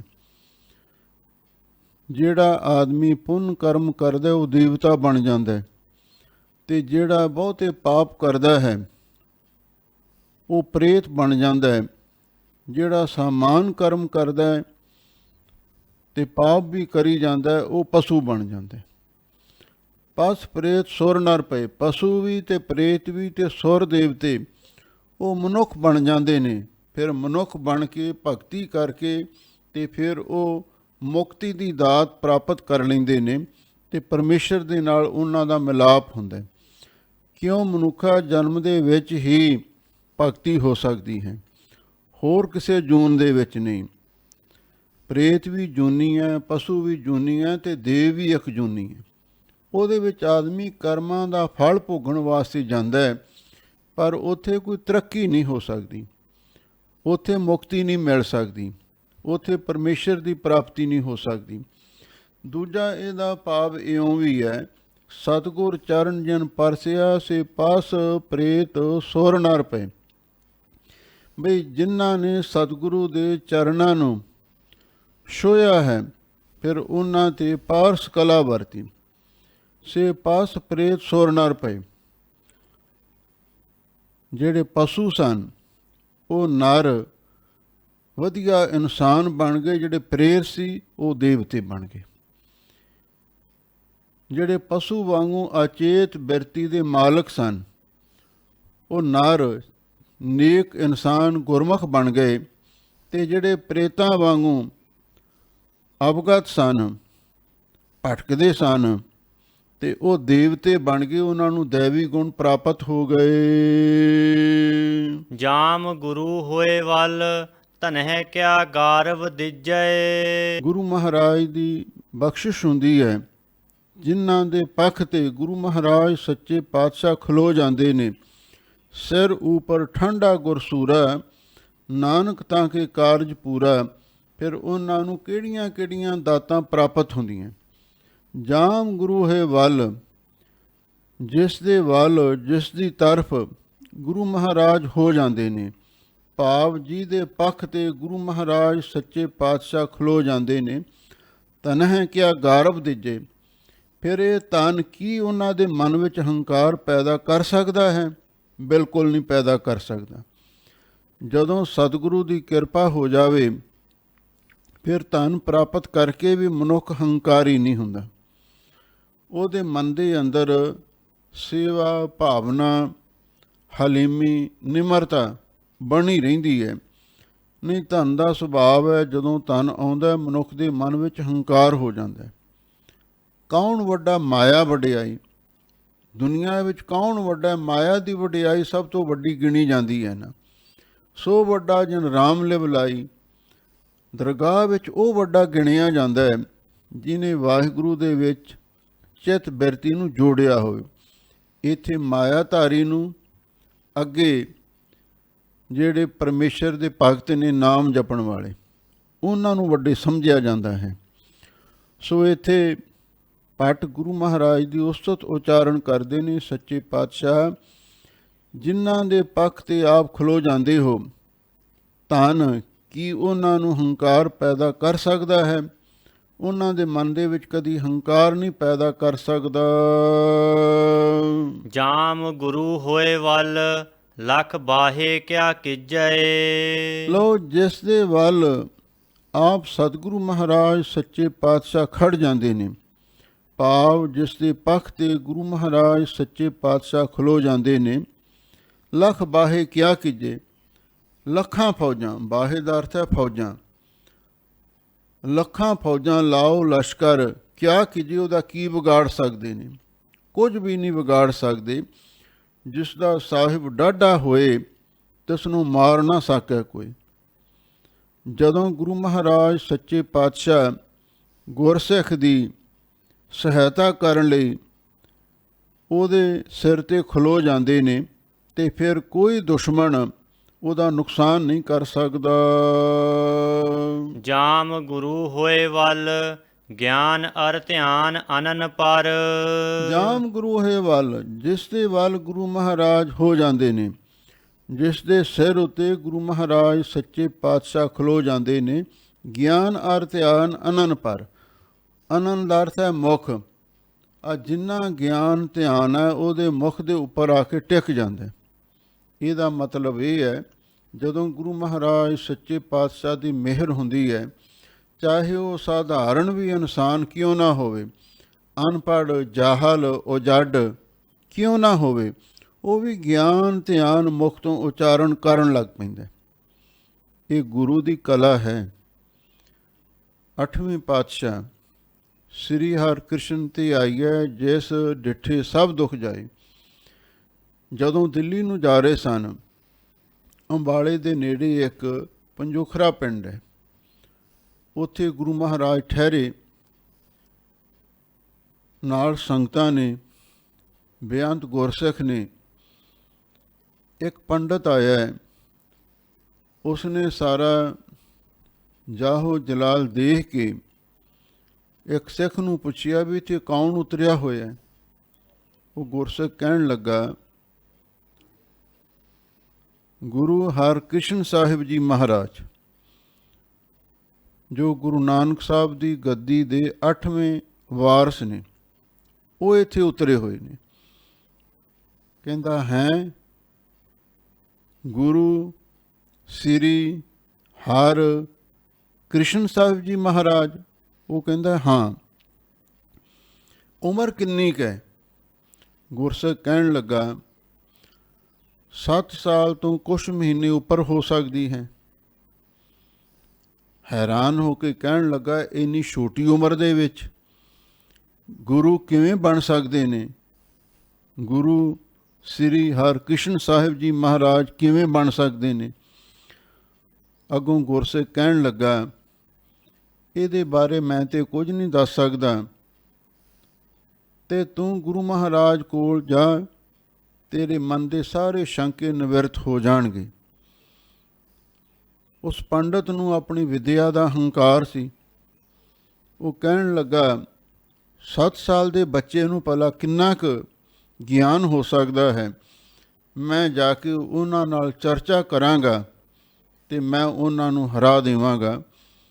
ਹੁਣ ਪੰਡਤ ਹੰਕਾਰ ਦੇ ਵਿੱਚ ਆਇਆ ਤੇ ਆ ਕੇ ਗੁਰੂ ਮਹਾਰਾਜ ਸੱਚੇ ਪਾਤਸ਼ਾਹ ਨੂੰ ਕਹਿਣ ਲੱਗਾ ਤੁਸੀਂ ਆਪਣਾ ਨਾਮ ਸ੍ਰੀ ਗੁਰੂ ਹਰਕ੍ਰਿਸ਼ਨ ਸਾਹਿਬ ਜੀ ਮਹਾਰਾਜ ਰਖਵਾਇਆ ਹੋਇਆ। ਦੁਆਪਰ ਦੇ ਅਵਤਾਰ ਕ੍ਰਿਸ਼ਨ ਭਗਵਾਨ ਜੀ ਹੋਏ ਨੇ। ਉਹਨਾਂ ਨੇ ਸ਼੍ਰੀਮਦ ਭਾਗਵਤ ਗੀਤਾ ਉਚਾਰਨ ਕੀਤੀ ਹੈ। ਕੀ ਤੁਸੀਂ ਉਸ ਗੀਤਾ ਦੇ ਅਰਥ ਕਰ ਸਕਦੇ ਹੋ? ਕਿਉਂਕਿ ਤੁਸੀਂ ਵੀ ਸ੍ਰੀ ਗੁਰੂ ਹਰਕ੍ਰਿਸ਼ਨ ਸਾਹਿਬ ਜੀ ਮਹਾਰਾਜ ਅਖਵਾਉਂਦੇ ਹੋ। ਜੇ ਤੁਸੀਂ ਗੀਤਾ ਦੇ ਅਰਥ ਕਰਕੇ ਸੁਣਾ ਦੇਵੋ ਫਿਰ ਮੈਂ ਸਮਝਾਂਗਾ ਬਈ ਤੁਸੀਂ ਗੁਰੂ ਹੋ। ਇੰਨੀ ਗੱਲ ਸੁਣ ਕੇ ਗੁਰੂ ਹਰਕ੍ਰਿਸ਼ਨ ਸਾਹਿਬ ਜੀ ਮਹਾਰਾਜ ਸੱਚੇ ਪਾਤਸ਼ਾਹ ਕਹਿਣ ਲੱਗੇ ਪੰਡਤ ਜੀ, ਜੇ ਅਸੀਂ ਗੀਤਾ ਦੇ ਅਰਥ ਕਰਕੇ ਸੁਣਾ ਵੀ ਦਿੱਤੇ, ਤੁਹਾਡੇ ਮਨ ਨੂੰ ਤਸੱਲੀ ਨਹੀਂ ਪ੍ਰਾਪਤ ਹੋਣੀ। ਤੁਸੀਂ ਇਹ ਕਹਿਣਾ ਵੀ ਛੋਟੀ ਉਮਰ ਦੇ ਵਿੱਚ ਕਿਸੇ ਪੰਡਤ ਦੇ ਕੋਲੋਂ ਗੀਤਾ ਪੜ੍ਹ ਲਈ ਹੋਣੀ ਹੈ। ਕਈ ਬੱਚਿਆਂ ਦੇ ਦਿਮਾਗ ਬਹੁਤ ਰੌਸ਼ਨ ਹੁੰਦੇ ਨੇ, ਬੁੱਧੀ ਵੀ ਬੜੀ ਤੀਖਣ ਹੁੰਦੀ ਹੈ। ਕਈ ਛੋਟੇ ਛੋਟੇ ਬੱਚੇ ਵੀ ਬਹੁਤ ਸਾਰੀਆਂ ਚੀਜ਼ਾਂ ਯਾਦ ਕਰ ਲੈਂਦੇ ਨੇ, ਜਿਨ੍ਹਾਂ ਨੂੰ ਸੁਣ ਕੇ ਵੇਖ ਕੇ ਹਰ ਪੜ੍ਹਿਆ ਲਿਖਿਆ ਮਨੁੱਖ ਵੀ ਹੈਰਾਨ ਹੋ ਜਾਂਦਾ ਹੈ। ਇੰਗਲੈਂਡ ਦੀ ਇੱਕ 6 ਸਾਲ ਦੀ ਬੱਚੀ ਸੀ, ਉਸਨੇ ਸਹਿਜ ਪਾਠ ਕੀਤਾ। ਇਹ ਗੱਲ ਮੰਨਣ ਵਿੱਚ ਆਉਂਦੀ ਹੈ, ਪਰ ਜਦੋਂ ਗੁਰੂ ਦੀ ਕਿਰਪਾ ਹੋ ਜਾਵੇ ਕੁਝ ਵੀ ਹੋ ਸਕਦਾ। ਹੁਣ ਇਸ ਪੰਡਤ ਨੂੰ ਗੁਰੂ ਮਹਾਰਾਜ ਕਹਿਣ ਲੱਗੇ ਜੇ ਅਸੀਂ ਤੈਨੂੰ ਗੀਤਾ ਦੇ ਅਰਥ ਕਰਕੇ ਸੁਣਾ ਦਿੱਤੇ, ਤੇਰੇ ਮਨ ਦੇ ਵਿੱਚੋਂ ਫਿਰ ਵੀ ਸ਼ੰਕਾ ਦੂਰ ਨਹੀਂ ਹੋਣੀ। ਜੀ ਤੋਂ ਤੂੰ ਆਖੇ, ਜਦੋਂ ਕਹੇ ਉਹਦੇ ਕੋਲੋਂ ਗੀਤਾ ਦੇ ਅਰਥ ਕਰਵਾ ਦਿੰਦੇ ਆ। ਪੰਡਤ ਬੜਾ ਹੈਰਾਨ ਹੋਇਆ, ਕਹਿੰਦਾ ਹੈ ਜਿਹਦੇ ਕੋਲੇ ਮਰਜ਼ੀ ਗੀਤਾ ਦੇ ਅਰਥ ਕਰਵਾ ਸਕਦੇ ਹੋ? ਕਹਿੰਦੇ ਹਾਂ, ਜਿਹਨੂੰ ਮਰਜ਼ੀ ਲੈ। ਪੰਡਤ ਉੱਥੋਂ ਉੱਠਿਆ, ਪਿੰਡ ਵਿੱਚ ਗੇੜਾ ਦਿੱਤਾ। ਇੱਕ ਚੀਵਰਾਂ ਦਾ ਮੁੰਡਾ ਸੀ ਜੋ ਗੂੰਗਾ ਵੀ ਸੀ ਤੇ ਬੋਲਾ ਵੀ ਸੀ। ਜਿਹੜੇ ਗੂੰਗੇ ਹੁੰਦੇ ਅਕਸਰ ਬੋਲੇ ਵੀ ਹੁੰਦੇ ਨੇ। ਉਹ ਪਾਣੀ ਢੋਣ ਦਾ ਕੰਮ ਕਰਦਾ ਸੀ। ਉਹਨਾਂ ਕੋਲੋਂ ਸਿਖਾਇਆ ਗਿਆ ਹੁਣ। ਉਸ ਚੀਵਰਾਂ ਦੇ ਮੁੰਡੇ ਨੂੰ, ਜਿਸ ਦਾ ਨਾਮ ਛੱਜੂ ਲਿਖਿਆ ਹੋਇਆ, ਉਹਨੂੰ ਲੈ ਆਇਆ। ਉਸਦੇ ਵਾਲ ਖਿੰਡੇ ਹੋਏ, ਕੱਪੜੇ ਵੀ ਗਿੱਲੇ ਭਿੱਜੇ ਫਟੇ ਪੁਰਾਣੇ। ਜਦੋਂ ਗੁਰੂ ਮਹਾਰਾਜ ਦੇ ਕੋਲ ਲਿਆ ਤੇ ਸਾਰਿਆਂ ਨੂੰ ਪਤਾ ਸੀ ਤੇ ਗੂੰਗਾ ਤੇ ਬੋਲਾ ਮੁੰਡਾ ਹੈ, ਤੇ ਕਹਿੰਦਾ ਇਹਦੇ ਕੋਲੋਂ ਗੀਤਾ ਦੇ ਅਰਥ ਕਰਵਾਓ। ਗੁਰੂ ਮਹਾਰਾਜ ਸੱਚੇ ਪਾਤਸ਼ਾਹ ਨੂੰ ਉੱਥੇ ਨੇੜੇ ਤਲਾਅ ਸੀ, ਹੁਣ ਸਰੋਵਰ ਬਣਿਆ ਹੋਇਆ। ਕਹਿੰਦੇ ਉੱਥੇ ਇਹਦਾ ਇਸ਼ਨਾਨ ਕਰਵਾਓ। ਇਸ਼ਨਾਨ ਕਰਵਾਇਆ, ਸਾਫ ਬਸਤਰ ਪਹਿਨਾਏ। ਹੁਣ ਸਭਾ ਵਿੱਚ ਆ ਕੇ ਉਸਨੇ ਸਤਿਗੁਰੂ ਦੇ ਚਰਨਾਂ 'ਤੇ ਨਮਸਕਾਰ ਕੀਤੀ। ਗੁਰੂ ਹਰਕ੍ਰਿਸ਼ਨ ਸਾਹਿਬ ਜੀ ਮਹਾਰਾਜ ਨੇ ਉਹਨਾਂ ਦੇ ਹੱਥ ਵਿੱਚ ਛੜੀ ਸੀ, ਉਹਦੇ ਸਿਰ ਉੱਤੇ ਲਾਈ ਤੇ ਉਹਨੂੰ ਗਿਆਨਵਾਨ ਬਣਾ ਦਿੱਤਾ, ਵੇਦਾਂ ਦਾ ਵਕਤਾ ਬਣਾ ਦਿੱਤਾ। ਉਹ ਗੂੰਗਾ ਤੇ ਬੋਲਾ ਛੱਜੂ ਝੀਵਰਾਂ ਦਾ ਮੁੰਡਾ ਸਭਾ ਵਿੱਚ ਬੈਠਾ ਬੈਠਾ ਪੰਡਤ ਵੱਲ ਦੇਖਣ ਲੱਗਿਆ। ਕਹਿਣ ਲੱਗਾ, ਪੰਡਤ ਜੀ ਦੱਸੋ ਕੀ ਪੁੱਛਣਾ ਚਾਹੁੰਦੇ ਹੋ? ਪੰਡਤ ਹੈਰਾਨ ਹੋਇਆ, ਕਹਿੰਦਾ ਗੂੰਗਾ ਤੇ ਬੋਲਾ ਸੀ, ਇਹ ਕਿਵੇਂ ਬੋਲਣ ਲੱਗ ਗਿਆ? ਪੰਡਤ ਦੀ ਜੋ ਮਨ ਦੀ ਸ਼ੰਕਾ ਸੀ, ਕਹਿਣ ਲੱਗਾ, ਤੂੰ ਗੀਤਾ ਦੇ ਅਰਥ ਕਰਕੇ ਸੁਣਾ ਸਕਦਾ ਹੈ? ਉਹ ਅੱਗੋਂ ਕਹਿਣ ਲੱਗਾ, ਗੀਤਾ ਦੀ ਕਿਹੜੀ ਗੱਲ ਹੈ? ਜਿਹੜੇ ਮਰਜ਼ੀ ਸ਼ਾਸਤਰ ਦੇ ਅਰਥ ਪੁੱਛ ਲੈ, ਮੈਂ ਸਾਰੇ ਗ੍ਰੰਥ ਪੜ੍ਹ ਸਕਦਾ ਹਾਂ, ਸਾਰਿਆਂ ਦੇ ਅਰਥ ਸੁਣਾ ਸਕਦਾ ਹਾਂ। 4 ਵੇਦ, 18 ਪੁਰਾਣ, 27 ਸਿਮਰਤੀਆਂ, ਖਟ ਸ਼ਾਸਤਰ, ਜੋ ਮਰਜ਼ੀ ਪੁੱਛ ਲੈ। ਇਹ ਗੱਲ ਸੁਣ ਕੇ ਉਹਨੇ ਗੀਤਾ ਖੋਲ੍ਹੀ, ਕੁਝ ਸ਼ਲੋਕ ਪੜ੍ਹੇ, ਕਹਿੰਦਾ ਲੈ ਕਰ ਇਹਦੇ ਅਰਥ, ਤੇ ਉਹਨੇ ਫਟਾਫਟ ਜ਼ੁਬਾਨੀ ਸਾਰੇ ਅਰਥ ਕਰਕੇ ਸੁਣਾ ਦਿੱਤੇ। ਪੰਡਾਂ ਦਾ ਹੰਕਾਰ ਚਕਨਾ ਚੂਰ ਹੋਇਆ ਤੇ ਆਪਣਾ ਤਿਲਕ ਜੰਜੂ ਲਾ ਕੇ ਸਤਿਗੁਰੂ ਦੇ ਚਰਨਾਂ ਵਿੱਚ ਰੱਖ ਦਿੱਤਾ ਤੇ ਕਹਿਣ ਲੱਗਾ, ਮਹਾਰਾਜ ਮੈਨੂੰ ਆਪਣਾ ਸਿੱਖ ਬਣਾਓ। ਮੈਨੂੰ ਹੰਕਾਰ ਸੀ, ਗੁਰੂ ਨਾਨਕ ਦੇ ਘਰ 'ਤੇ ਮੈਂ ਸ਼ੰਕਾ ਕਰਦਾ ਸੀ ਵੀ ਮੈਂ ਬਹੁਤਾ ਵਿਦਵਾਨ ਹਾਂ, ਬਹੁਤਾ ਗਿਆਨਵਾਨ ਹਾਂ, ਮੈਨੂੰ ਕੋਈ ਜਿੱਤ ਨਹੀਂ ਸਕਦਾ। ਪਰ ਇਸ ਗੁਰੂ ਘਰ ਦੀ ਸਰਬੱਗਤਾ ਅੱਗੇ ਕੋਈ ਵੀ ਨਹੀਂ ਟਿਕ ਸਕਦਾ। ਤੇ ਗੁਰੂ ਮਹਾਰਾਜ ਸੱਚੇ ਪਾਤਸ਼ਾਹ ਨੇ ਉਸ ਪੰਡਤ ਦਾ ਹੰਕਾਰ ਤੋੜਿਆ ਤੇ ਨਾਲ ਉਹਨੂੰ ਸਿੱਖੀ ਦੀ ਦਾਤ ਬਖਸ਼ਿਸ਼ ਕਰਕੇ ਨਿਹਾਲ ਕੀਤਾ। ਉਸ ਪੰਡਤ ਦਾ ਨਾਮ ਲਾਲ ਚੰਦ ਇਤਿਹਾਸ ਵਿੱਚ ਲਿਖਿਆ ਹੋਇਆ। ਇੱਥੇ ਭੱਟ ਕਹਿ ਰਹੇ ਨੇ, ਹੇ ਸਤਿਗੁਰੂ, ਜਿਸ ਦੇ ਪੱਖ 'ਤੇ ਤੁਸੀਂ ਖਲੋ ਜਾਂਦੇ ਹੋ, ਜਿਸ ਦੇ ਸਿਰ ਉੱਤੇ ਤੁਹਾਡਾ ਹੱਥ ਟਿਕ ਜਾਂਦਾ ਹੈ, ਗਿਆਨ ਆਰ ਧਿਆਨ ਅਨਨ ਪਰ।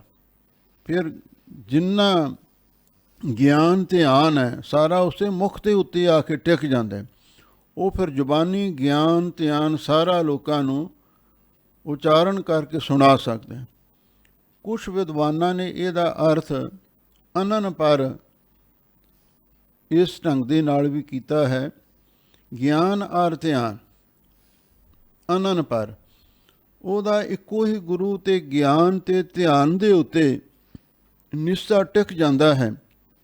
ਅਨਨ ਪਰ ਉਹ ਹੋਰ ਕਿਸੇ ਵੱਲ ਦੇਖਦਾ ਵੀ ਨਹੀਂ। ਅਨ ਨਾ ਪਰ ਹੋਰ ਕਿਸੇ ਪਰਾਏ ਵੱਲੋਂ ਤੱਕਦਾ ਨਹੀਂ ਹੈ।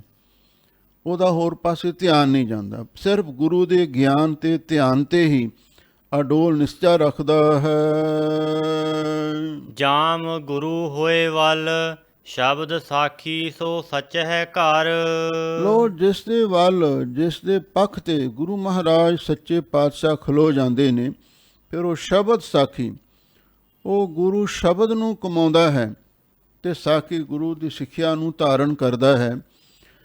ਤੇ ਸੋ ਸੱਚਾ ਹੈ ਘਰ, ਫਿਰ ਉਹ ਸੱਚੇ ਘਰ ਰੱਬ ਦੇ ਘਰ ਦੀ ਪ੍ਰਾਪਤੀ ਕਰ ਲੈਂਦੇ, ਉਹ ਸੱਚਖੰਡ ਦੇ ਵਿੱਚ ਚਲਿਆ ਜਾਂਦਾ। ਅਥਵਾ ਸ਼ਬਦ ਸਾਖੀ ਸੋ ਸੱਚਾ ਹੈ ਘਰ, ਸ਼ਬਦ ਤੋਂ ਭਾਵ ਹੈ ਗੁਰਬਾਣੀ, ਸਾਖੀ ਤੋਂ ਭਾਵ ਹੈ ਇਤਿਹਾਸ, ਜਨਮ ਸਾਖੀ, ਤਵਾਰੀਖ। ਫਿਰ ਉਹ ਗੁਰਬਾਣੀ ਨੂੰ ਪੜ੍ਹਨ ਲੱਗ ਜਾਂਦਾ ਹੈ ਤੇ ਨਾਲ ਸਾਖੀ ਗੁਰ ਇਤਿਹਾਸ ਦਾ ਵੀ ਵਾਕਫ ਹੋ ਜਾਂਦਾ ਹੈ ਤੇ ਫਿਰ ਹੁਣ ਸੱਚੇ ਘਰ ਦੀ ਸੱਚਖੰਡ ਦੀ ਪ੍ਰਾਪਤੀ ਹੋ ਜਾਂਦੀ ਹੈ। ਜੋ ਗੁਰੂ ਗੁਰੂ ਅਹਨਿਸ ਜਪੈ, ਦਾਸ ਭੱਟ ਬੇਨਤ ਕਹੈ। ਲੋ ਇਹ ਭੱਟ ਦਾ ਨਾਮ ਦਾਸ ਹੈ। ਜੋ ਗੁਰੂ ਗੁਰੂ ਅਹਨਿਸ ਜਪੈ, ਜਿਹੜਾ ਦਿਨ ਰਾਤ ਗੁਰੂ ਗੁਰੂ ਗੁਰੂ ਗੁਰੂ ਜਪਦਾ ਹੈ, ਤੇ ਜਾਂ ਜਿਹੜਾ ਦਿਨ ਰਾਤ ਧੰਨ ਸਤਿਗੁਰੂ ਧੰਨ ਸਤਿਗੁਰੂ ਧੰਨ ਸਤਿਗੁਰੂ ਬਾਰ-ਬਾਰ ਜਪਦਾ ਹੈ। ਤੀਜਾ ਇਹਦਾ ਭਾਵ ਜਿਹੜਾ ਦਿਨ ਰਾਤ ਵਾਹਿਗੁਰੂ ਵਾਹਿਗੁਰੂ ਵਾਹਿਗੁਰੂ ਵਾਹਿਗੁਰੂ ਗੁਰ ਮੰਤਰ ਜਪਦਾ ਹੈ। ਦਾਸ ਪਟ ਬੇਨਤ ਕਹੈ, ਦਾਸ ਪਟ ਬੇਨਤੀ ਕਹਿੰਦਾ ਹੈ। ਜੋ ਗੁਰੂ ਨਾਮ ਰਿਦ ਮਹਿ ਧਰੈ, ਸੋ ਜਨਮ ਮਰਨ ਦੋਹ ਥੇ ਕਿ ਰਹੈ। ਜਿਹੜਾ ਗੁਰਸਿੱਖ ਮਾਈ ਪਾਈ ਗੁਰੂ ਦਾ ਨਾਮ ਹਿਰਦੇ ਵਿੱਚ ਧਾਰਨ ਕਰ ਲੈਂਦਾ ਹੈ, ਗੁਰੂ ਦੇ ਨਾਮ ਨੂੰ ਆਪਣੇ ਹਿਰਦੇ ਵਿੱਚ ਵਸਾ ਲੈਂਦਾ ਹੈ, ਸੋ ਜਨਮ ਮਰਨ ਦੋਹ ਥੀ ਰਹਿ, ਉਹ ਜਨਮ ਤੇ ਮਰਨ ਦੋਹਾਂ ਤੋਂ ਰਹਿਤ ਹੋ ਜਾਂਦਾ ਹੈ। ਨਾ ਕਦੀ ਫਿਰ ਉਹ ਜੰਮਦਾ ਹੈ ਤੇ ਨਾ ਮਰਦਾ ਹੈ। ਸਤਿਗੁਰ ਕੈ ਜਨਮੇ ਗਵਨ ਮਿਟਾਇਆ, ਜਿਹੜਾ ਇੱਕ ਵਾਰੀ ਖੰਡੇ ਬਾਟੇ ਦਾ ਅੰਮ੍ਰਿਤ ਛਕ ਲਵੇ, ਬਾਣੀ ਤੇ ਬਾਣੀ ਦੀ ਰਹਿਤ ਦਾ ਧਾਰਨੀ ਹੋਵੇ, ਬੱਜਰ ਕੁਰੈਤਾਂ ਤੋਂ ਬਚਿਆ ਰਵੇ। ਕਲਗੀਧਰ ਪਾਤਸ਼ਾਹ ਦਾ ਬਚਨ ਅਸੀਂ ਇੱਕੋ ਹੀ ਜਨਮ ਦੇ ਵਿੱਚ ਉਹਦੀ ਮੁਕਤੀ ਕਰ ਦਿੰਦੇ ਹਾਂ, ਉਹ ਜਨਮ ਮਰਨ ਤੋਂ ਬਚ ਜਾਂਦਾ ਹੈ। ਇਸੇ ਲਈ ਜਿਹੜਾ ਗੁਰੂ ਦਾ ਬਖਸ਼ਿਆ ਨਾਮ ਹਿਰਦੇ ਵਿੱਚ ਧਾਰਨ ਕਰ ਲਵੇ, ਉਹ ਜਨਮ ਮਰਨ ਦੋਹਾਂ ਤੋਂ ਰਹਿਤ ਹੋ ਜਾਂਦਾ ਹੈ।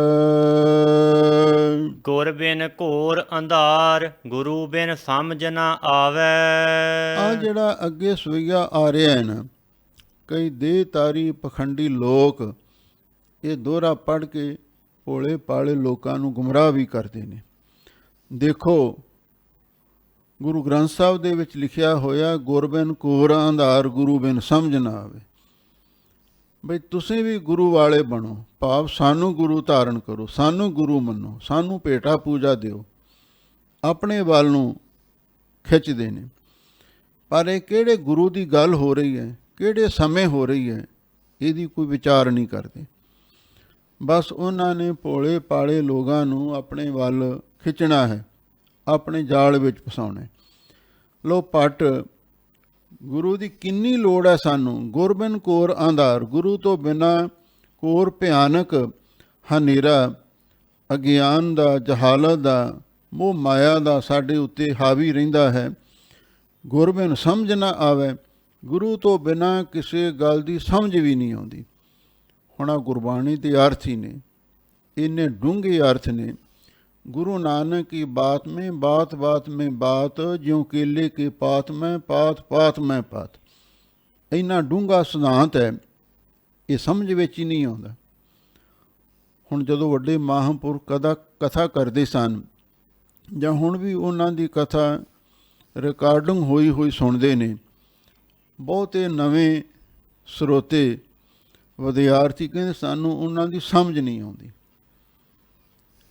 ਮਹਾਂਪੁਰਖਾਂ ਦੀ ਅਵਸਥਾ ਬਹੁਤ ਉੱਚੀ ਹੈ ਅਤੇ ਗੁਰਬਾਣੀ ਵੀ ਧੁਰਕੀ ਬਾਣੀ ਹੈ। ਇਸ ਧੁਰਕੀ ਬਾਣੀ ਦੀ ਕਥਾ, ਇਹਦੇ ਅਰਥ ਭਾਵ ਨੂੰ ਸਮਝਣਾ ਸਮਝਾਉਣਾ, ਇਹ ਕੇਵਲ ਬੱਧ ਗਿਆਨੀਆਂ ਦਾ ਕੰਮ ਨਹੀਂ, ਵਿਦਵਾਨਾਂ ਦਾ ਕੰਮ ਨਹੀਂ। ਇਹਦੇ ਵਿੱਚ ਕਮਾਈ ਦੀ ਲੋੜ ਹੈ। ਧਾਰਨਾ ਤੋਂ ਬਿਨਾਂ ਗਿਆਨ ਨਿਸਫਲ ਹੁੰਦਾ ਹੈ। ਇਸੇ ਲਈ ਭੱਟ ਕਹਿੰਦੇ ਨੇ, ਗੁਰ ਬਿਨ ਘੋਰ ਅੰਧਾਰ, ਗੁਰੂ ਤੋਂ ਬਿਨਾਂ ਕੁੱਪ ਹਨੇਰਾ ਛਾਇਆ ਰਹਿੰਦਾ ਹੈ। ਗੁਰੂ ਤੋਂ ਬਿਨਾਂ ਆਤਮਾ ਤੇ ਪਰਮਾਤਮਾ ਦੀ ਸਮਝ ਵੀ ਨਹੀਂ ਆਉਂਦੀ। ਗੁਰ ਬਿਨ ਸੁਰਤ ਨਾ ਸਿੱਧ, ਗੁਰੂ ਬਿਨ ਮੁਕਤ ਨਾ ਪਾਵੈ। ਲੋ ਗੁਰੂ ਤੋਂ ਬਿਨਾਂ ਸਾਡੀ ਸੁਰਤ ਵੀ ਉੱਚੀ ਨਹੀਂ ਹੁੰਦੀ। ਸਾਡੀ ਸੁਰਤ ਰਸਾਂ ਕਸਾਂ ਦੇ ਵਿੱਚ ਹੀ ਫਸੀ ਰਹਿੰਦੀ ਹੈ, ਸ਼ਬਦ ਦੇ ਨਾਲ, ਨਾਮ ਦੇ ਨਾਲ ਨਹੀਂ ਜੁੜਦੀ। ਅਤੇ ਨਾ ਹੀ ਸਿੱਧ ਸਾਨੂੰ ਜਿਹੜੀ ਰੂਹਾਨੀ ਸ਼ਕਤੀ ਕੋਈ ਪ੍ਰਾਪਤ ਹੋ ਸਕਦੀ ਹੈ, ਅਥਵਾ ਸਿੱਧ ਤੋਂ ਭਾਵ ਅੰਤଃਕਰਨ ਦੀ ਸ਼ੁੱਧੀ ਰੂਪ ਸਿੱਧੀ, ਇਹ ਵੀ ਨਹੀਂ ਪ੍ਰਾਪਤ ਹੁੰਦੀ। ਗੁਰ ਬਿਨ ਮੁਕਤ ਨਾ ਪਾਵੈ, ਗੁਰੂ ਤੋਂ ਬਿਨਾਂ ਕੋਈ ਮੁਕਤੀ ਵੀ ਨਹੀਂ ਪ੍ਰਾਪਤ ਕਰ ਸਕਦਾ। 4 ਬੈਕੁੰਠ ਦੀਆਂ ਮੁਕਤੀਆਂ ਨੇ, ਉਹ ਵੀ ਨਹੀਂ ਮਿਲ ਸਕਦੀਆਂ। ਅਤੇ ਜਿਹੜੀ ਕੇਵਲ ਮੁਕਤੀ ਆ, ਭੇਦ ਮੁਕਤੀ, ਉਹ ਤਾਂ ਮਿਲਣੀ ਕਿੱਥੋਂ ਹੈ। ਇਹ ਗੁਰੂ ਤੋਂ ਬਿਨਾਂ ਕੁਝ ਵੀ ਸਾਨੂੰ ਪ੍ਰਾਪਤ ਨਹੀਂ ਹੋ ਸਕਦਾ। ਗੁਰ ਕਰ ਸੱਚ ਵਿਚਾਰ, ਗੁਰੂ ਕਰ ਰੇ ਮਨ ਮੇਰੇ। ਗੁਰ ਕਰ ਸੱਚ ਵਿਚਾਰ, ਇਹ ਸੱਚਾ ਵਿਚਾਰ ਅਸੀਂ ਤੁਹਾਨੂੰ ਦੱਸਦੇ ਹਾਂ। ਗੁਰ ਕਰ, ਭਾਈ ਤੁਸੀਂ ਗੁਰੂ ਗੁਰੂ ਕਰੋ, ਅਤੇ ਗੁਰੂ ਕਰ ਰੇ ਮਨ ਮੇਰੇ। ਅਤੇ ਨਾਲ ਹੀ ਐ ਮੇਰੇ ਮਨ, ਤੂੰ ਗੁਰੂ ਨੂੰ ਧਾਰਨ ਵੀ ਕਰ। ਕੱਲਾ ਗੁਰੂ ਗੁਰੂ ਨਹੀਂ ਕਰਨਾ, ਅਤੇ ਗੁਰੂ ਨੂੰ ਗੁਰੂ ਧਾਰਨ ਵੀ ਕਰਨਾ। ਇੱਕ ਤਾਂ ਇਕੱਲਾ ਹੀ ਗੁਰੂ ਗੁਰੂ ਕਹਿ ਲੈਣਾ, ਇਹ ਕੋਈ ਵੱਡੀ ਗੱਲ ਨਹੀਂ ਹੈ। ਅਤੇ ਗੁਰੂ ਧਾਰਨ ਕਰਨਾ, ਗੁਰੂ ਦੀ ਦੱਸੀ ਮਰਜ਼ਾਦਾ ਦੇ ਵਿੱਚ ਰਹਿਣਾ, ਗੁਰਮਤਿ ਦੀ ਰਹਿਣੀ ਬਹਿਣੀ ਕਹਿਣੀ ਸਹਿਣੀ ਨੂੰ ਧਾਰਨ ਕਰਨਾ, ਇਹ ਵੀ ਸਾਡੇ ਲਈ ਜ਼ਰੂਰੀ ਹੈ। ਗੁਰ ਕਰ ਸੱਚ ਵਿਚਾਰ, ਇਹ ਸੱਚਾ ਵਿਚਾਰ ਹੈ। ਭਾਈ ਗੁਰੂ ਗੁਰੂ ਕਰੋ, ਗੁਰੂ ਗੁਰੂ ਜਪੋ, ਅਤੇ ਨਾਲ ਹੀ ਐ ਮੇਰੇ ਮਨ ਤੂੰ ਉਸ ਗੁਰੂ ਨੂੰ ਗੁਰੂ ਵੀ ਧਾਰਨ ਕਰ। ਗੁਰੂ ਰਾਮਦਾਸ ਮਹਾਰਾਜ ਨੂੰ ਗੁਰੂ ਧਾਰਨ ਕਰ। ਗੁਰੂ ਧਾਰਨ ਕਰਨ ਦੀ ਇੱਕ ਮਰਜ਼ਾਦਾ ਹੁੰਦੀ ਹੈ। ਜੇ ਆਪਾਂ ਗੁਰੂ ਗ੍ਰੰਥ ਸਾਹਿਬ ਨੂੰ ਗੁਰੂ ਮੰਨਦੇ ਹਾਂ, ਇਕੱਲਾ ਮੱਥਾ ਟੇਕ ਲਈਏ, ਇਹਦੇ ਨਾਲ ਗੁਰੂ ਧਾਰਨ ਨਹੀਂ ਹੋ ਜਾਂਦਾ। ਜੇ ਆਪਾਂ ਗੁਰੂ ਮਹਾਰਾਜ ਦੇ ਕੋਲ ਬੈਠ ਕੇ ਬਾਣੀ ਕੀਰਤਨ ਕਥਾ ਉਪਦੇਸ਼ ਸੁਣ ਲਈਏ ਤਾਂ ਵੀ ਗੁਰੂ ਧਾਰਨ ਨਹੀਂ ਹੁੰਦਾ। ਗੁਰੂ ਧਾਰਨ ਕਰਨ ਦੀ ਮਰਜ਼ਾਦਾ ਹੈ। ਉਹ ਪੰਥ ਦੀ ਮਰਜ਼ਾਦਾ ਇਹ ਹੈ, ਗੁਰੂ ਗ੍ਰੰਥ ਸਾਹਿਬ ਜੀ ਦੀ ਪਾਵਨ ਹਜ਼ੂਰੀ ਵਿੱਚ 5 ਪਿਆਰਿਆਂ ਤੋਂ ਖੰਡੇ ਬਾਟੇ ਦਾ ਅੰਮ੍ਰਿਤ ਛਕਣਾ। 5 ਪਿਆਰੇ ਧੰਨ ਧੰਨ ਸ਼੍ਰੀ ਗੁਰੂ ਗ੍ਰੰਥ ਸਾਹਿਬ ਜੀ ਦੀ ਹਜ਼ੂਰੀ ਵਿੱਚ ਖੜ੍ਹੇ ਹੋ ਕੇ ਸਾਨੂੰ ਮੂਲ ਮੰਤਰ ਵਾਹਿਗੁਰੂ ਮੰਤਰ ਦ੍ਰਿੜ ਕਰਾਉਂਦੇ ਨੇ ਅਤੇ ਨਾਲ ਹੋਰ ਸਿੱਖਿਆ ਵੀ ਦਿੰਦੇ ਨੇ। ਜਦੋਂ ਆਪਾਂ ਉਹ ਸਾਰੀ ਮਰਜ਼ਾਦਾ ਪੂਰੀ ਕਰ ਲੈਂਦੇ ਹਾਂ, ਫਿਰ ਆਪਾਂ ਗੁਰੂ ਵਾਲੇ ਬਣਦੇ ਹਾਂ। ਗੁਰੂ ਗ੍ਰੰਥ ਸਾਹਿਬ ਸਾਡੇ ਸਤਿਗੁਰੂ ਬਣਦੇ ਨੇ। ਇਸੇ ਲਈ ਇਉਂ ਗੁਰੂ ਧਾਰਨ ਕਰਨਾ ਵੀ ਜ਼ਰੂਰੀ ਹੈ। ਗੁਰੂ ਗੁਰੂ ਜਪ ਲੈਣਾ ਹੀ ਕਾਫੀ ਨਹੀਂ, ਅਤੇ ਭਾਈ ਗੁਰੂ ਧਾਰਨ ਵੀ ਕਰਨਾ ਚਾਹੀਦਾ ਹੈ। ਗੁਰ ਕਰ ਸ਼ਬਦ ਸਪੁੰਨ, ਅਗਨ ਕਟਹਿ ਸਭ ਤੇਰੇ। ਗੁਰ ਕਰ ਸ਼ਬਦ ਸਪੁੰਨ, ਬਈ ਗੁਰੂ ਮਹਾਰਾਜ ਸੱਚੇ ਪਾਤਸ਼ਾਹ ਸ਼ਬਦ ਸਪੁੰਨ, ਸ਼ਬਦ ਸਪੰਨ ਸਤਿਗੁਰੂ ਨੇ। ਭਾਵ ਗੁਰੂ ਕੋਲ ਸ਼ਬਦ ਦੀ, ਨਾਮ ਦੀ, ਉਪਦੇਸ਼ ਦੀ ਗੁਰੂ ਮਹਾਰਾਜ ਦੇ ਕੋਲ ਮਾਲਕੀਅਤ ਹੈ। ਉਹ ਸ਼ਬਦ ਸਪੰਨ ਨੇ। ਸ਼ਬਦ ਦੀ ਦਾਤ ਸਭ ਤੋਂ ਵੱਡੀ ਦਾਤ ਹੈ, ਜਿਹੜੀ ਗੁਰੂ ਨਾਨਕ ਸਾਹਿਬ ਜੀ ਨੇ ਆਪਣੇ ਉੱਤਰਾਧਿਕਾਰੀ ਭਾਈ ਲਹਿਣਾ ਜੀ ਨੂੰ ਦਿੱਤੀ। ਸ਼ਬਦ ਦੀ ਦਾਤ ਸਭ ਤੋਂ ਵੱਡੀ ਦਾਤ ਹੈ। ਅਤੇ ਗੁਰੂ ਮਹਾਰਾਜ ਸ਼ਬਦ ਸਪੁੰਨ, ਸ਼ਬਦ ਸਪੰਨ ਨੇ, ਅਤੇ ਉਹਨਾਂ ਨੂੰ ਗੁਰੂ ਧਾਰਨ ਕਰੋ ਅਤੇ ਗੁਰੂ ਕਾ ਸ਼ਬਦ ਦੀਖਿਆ ਮੰਤਰ ਪ੍ਰਾਪਤ ਕਰੋ। ਅਥਵਾ ਗੁਰ ਕਰ ਸ਼ਬਦ ਸਪੁੰਨ, ਭਾਈ ਤੁਸੀਂ ਸ਼ਬਦ ਸਪੁੰਨ ਪੁੰਨਾਂ ਦੇ ਸਹਿਤ ਅਥਵਾ ਪਵਿੱਤਰਤਾ ਸਹਿਤ ਸ਼ਬਦ, ਗੁਰੂ ਕੇ ਸ਼ਬਦ ਨੂੰ ਧਾਰਨ ਕਰੋ ਅਤੇ ਗੁਰੂ ਨੂੰ ਗੁਰੂ ਮੰਨੋ। ਗੁਰੂ ਨੂੰ ਗੁਰੂ ਧਾਰਨ ਕਰਕੇ ਸ਼ਬਦ ਸਪੁੰਨ ਪਵਿੱਤਰਤਾ ਸਹਿਤ ਸ਼ਬਦ ਨੂੰ ਧਾਰਨ ਕਰੋ। ਅਗਨ ਕਟੈ ਸਭ ਤੇਰੇ, ਅਤੇ ਫਿਰ ਗੁਰੂ ਮਹਾਰਾਜ ਅਤੇ ਗੁਰੂ ਕਾ ਸ਼ਬਦ ਤੇਰੇ ਸਾਰੇ ਪਾਪਾਂ ਨੂੰ ਕੱਟ ਦੇਵੇਗਾ। ਗੁਰ ਨੈਣ ਬੈਣ ਗੁਰ ਗੁਰ ਕਰਹੁ, ਗੁਰੂ ਸਤ ਕਵ ਨਲ ਕਹਿ। ਲੋ ਨਲ ਕਵੀ ਜੀ ਕਹਿ ਰਹੇ ਨੇ, ਗੁਰ ਨੈਣ ਬੈਣ ਗੁਰ ਗੁਰ ਕਰੋ। ਭਾਈ ਅੱਖਾਂ ਦੇ ਨਾਲ ਵੀ ਸਤਿਗੁਰੂ ਦੇ ਦਰਸ਼ਨ ਦੀਦਾਰ ਕਰੋ। ਜਦੋਂ ਤੁਸੀਂ ਅੱਖਾਂ ਦੇ ਨਾਲ ਗੁਰੂ ਦੇ ਦਰਸ਼ਨ ਦੀਦਾਰ ਕਰਦੇ ਹੋ ਅਤੇ ਬੈਣ ਗੁਰ ਗੁਰ ਕਰੋ, ਅਤੇ ਆਪਣੇ ਬੈਣ ਬਚਨਾਂ ਦੁਆਰਾ ਵੀ, ਰਸਨਾ ਦੁਆਰਾ ਵੀ ਗੁਰੂ ਗੁਰੂ ਉਚਾਰਨ ਕਰੋ। ਅੱਖਾਂ ਦੇ ਨਾਲ ਸਤਿਗੁਰੂ ਦੇ ਦਰਸ਼ਨ ਦੀਦਾਰੇ ਕਰੋ ਅਤੇ ਦਰਸ਼ਨ ਕਰਦਿਆਂ ਕਰਦਿਆਂ ਆਪਣੀ ਬਾਣੀ ਦੁਆਰਾ ਧੰਨ ਸਤਿਗੁਰੂ ਇਹ ਉਚਾਰਨ ਕਰੋ।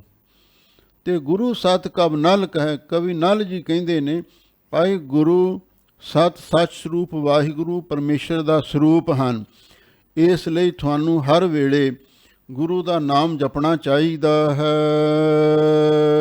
ਜਿਨ ਗੁਰੂ ਨਾ ਦੇਖਿਓ ਨਹੁ ਕੀਓ, ਤੇ ਅਕਿਆਥ ਸੰਸਾਰ ਮਹਿ। ਲੋ ਨਲ ਪੱਟ ਜੀ ਕਹਿ ਰਹੇ ਨੇ, ਜਿਨ ਗੁਰੂ ਨਾ ਦੇਖਿਓ, ਜਿਨ੍ਹਾਂ ਨੇ ਭਾਵਨਾ ਦੇ ਨਾਲ ਸਤਿਗੁਰੂ ਦੇ ਜਾ ਕੇ ਦਰਸ਼ਨ ਦੀਦਾਰ ਨਹੀਂ ਕੀਤੇ, ਤੇ ਨਾਹੋ ਕੀਓ, ਤੇ ਨਾ ਹੀ ਗੁਰੂ ਦੇ ਉਪਦੇਸ਼ ਨੂੰ ਧਾਰਨ ਕੀਤਾ, ਤੇ ਨਾ ਹੀ ਗੁਰੂ ਗੁਰੂ ਜਪਿਆ, ਤੇ ਅਕਿਆਥ ਸੰਸਾਰ ਮੈਂ, ਵੀ ਉਹਨਾਂ ਦਾ ਸੰਸਾਰ ਵਿੱਚ ਆਉਣਾ, ਅਕਿਆਥ ਦਾ ਅਰਥ ਹੈ ਬੇਕਾਰ ਹੈ, ਬੇਅਰਥ ਹੈ, ਨਿਸਫਲ ਹੈ। ਜਿਹੜੇ ਸਤਿਗੁਰੂ ਦੇ ਦਰਸ਼ਨ ਦੀਦਾਰ ਨਹੀਂ ਕਰ ਸਕਦੇ ਅਤੇ ਨਾਲ ਹੀ ਗੁਰੂ ਦੇ ਉਪਦੇਸ਼ ਨੂੰ ਨਹੀਂ ਧਾਰਨ ਕਰਦੇ, ਉਹਨਾਂ ਦਾ ਸੰਸਾਰ ਦੇ ਵਿੱਚ ਆਉਣਾ ਨਿਸਫਲ ਹੋ ਜਾਂਦਾ ਹੈ। ਗੁਰੂ ਗੁਰੂ ਕਰ ਮਨ ਮੇਰੇ। ਲਓ ਹੁਣ ਅੱਗੇ ਫੇਰ ਭੱਟ ਗੁਰੂ ਮਹਾਰਾਜ ਦੀ ਮਹਿਮਾ ਉਚਾਰਨ ਕਰਦੇ ਹਨ। ਐ ਮੇਰੇ ਮਨਾ, ਤੂੰ ਹਰ ਵੇਲੇ ਗੁਰੂ ਗੁਰੂ ਗੁਰੂ ਗੁਰੂ ਉਚਾਰਨ ਕਰੀ ਚੱਲਿਆ ਕਰ। ਸਾਡੇ 10 ਸਤਿਗੁਰੂ ਸਾਹਿਬਾਨ ਨੇ, ਦਸੋ ਪਾਤਸ਼ਾਹੀਆਂ ਦੇ ਜੋ ਧੰਨ ਧੰਨ ਸ੍ਰੀ ਗੁਰੂ ਗ੍ਰੰਥ ਸਾਹਿਬ ਜੀ ਮਹਾਰਾਜ ਨੇ, ਬਸ ਤੁਸੀਂ ਸਾਰੇ ਸਤਿਗੁਰੂ ਸਾਹਿਬਾਨ ਨੂੰ ਮਨ ਕਰਕੇ, ਬਾਣੀ ਕਰਕੇ, ਸਰੀਰ ਕਰਕੇ ਤਿੰਨੇ ਕਾਲਾਂ ਦੇ ਵਿੱਚ ਧੰਨ ਸਤਿਗੁਰੂ ਧੰਨ ਸਤਿਗੁਰੂ ਧੰਨ ਸਤਿਗੁਰੂ ਇਉਂ ਉਚਾਰਨ ਕਰਦੇ ਰਹੋ।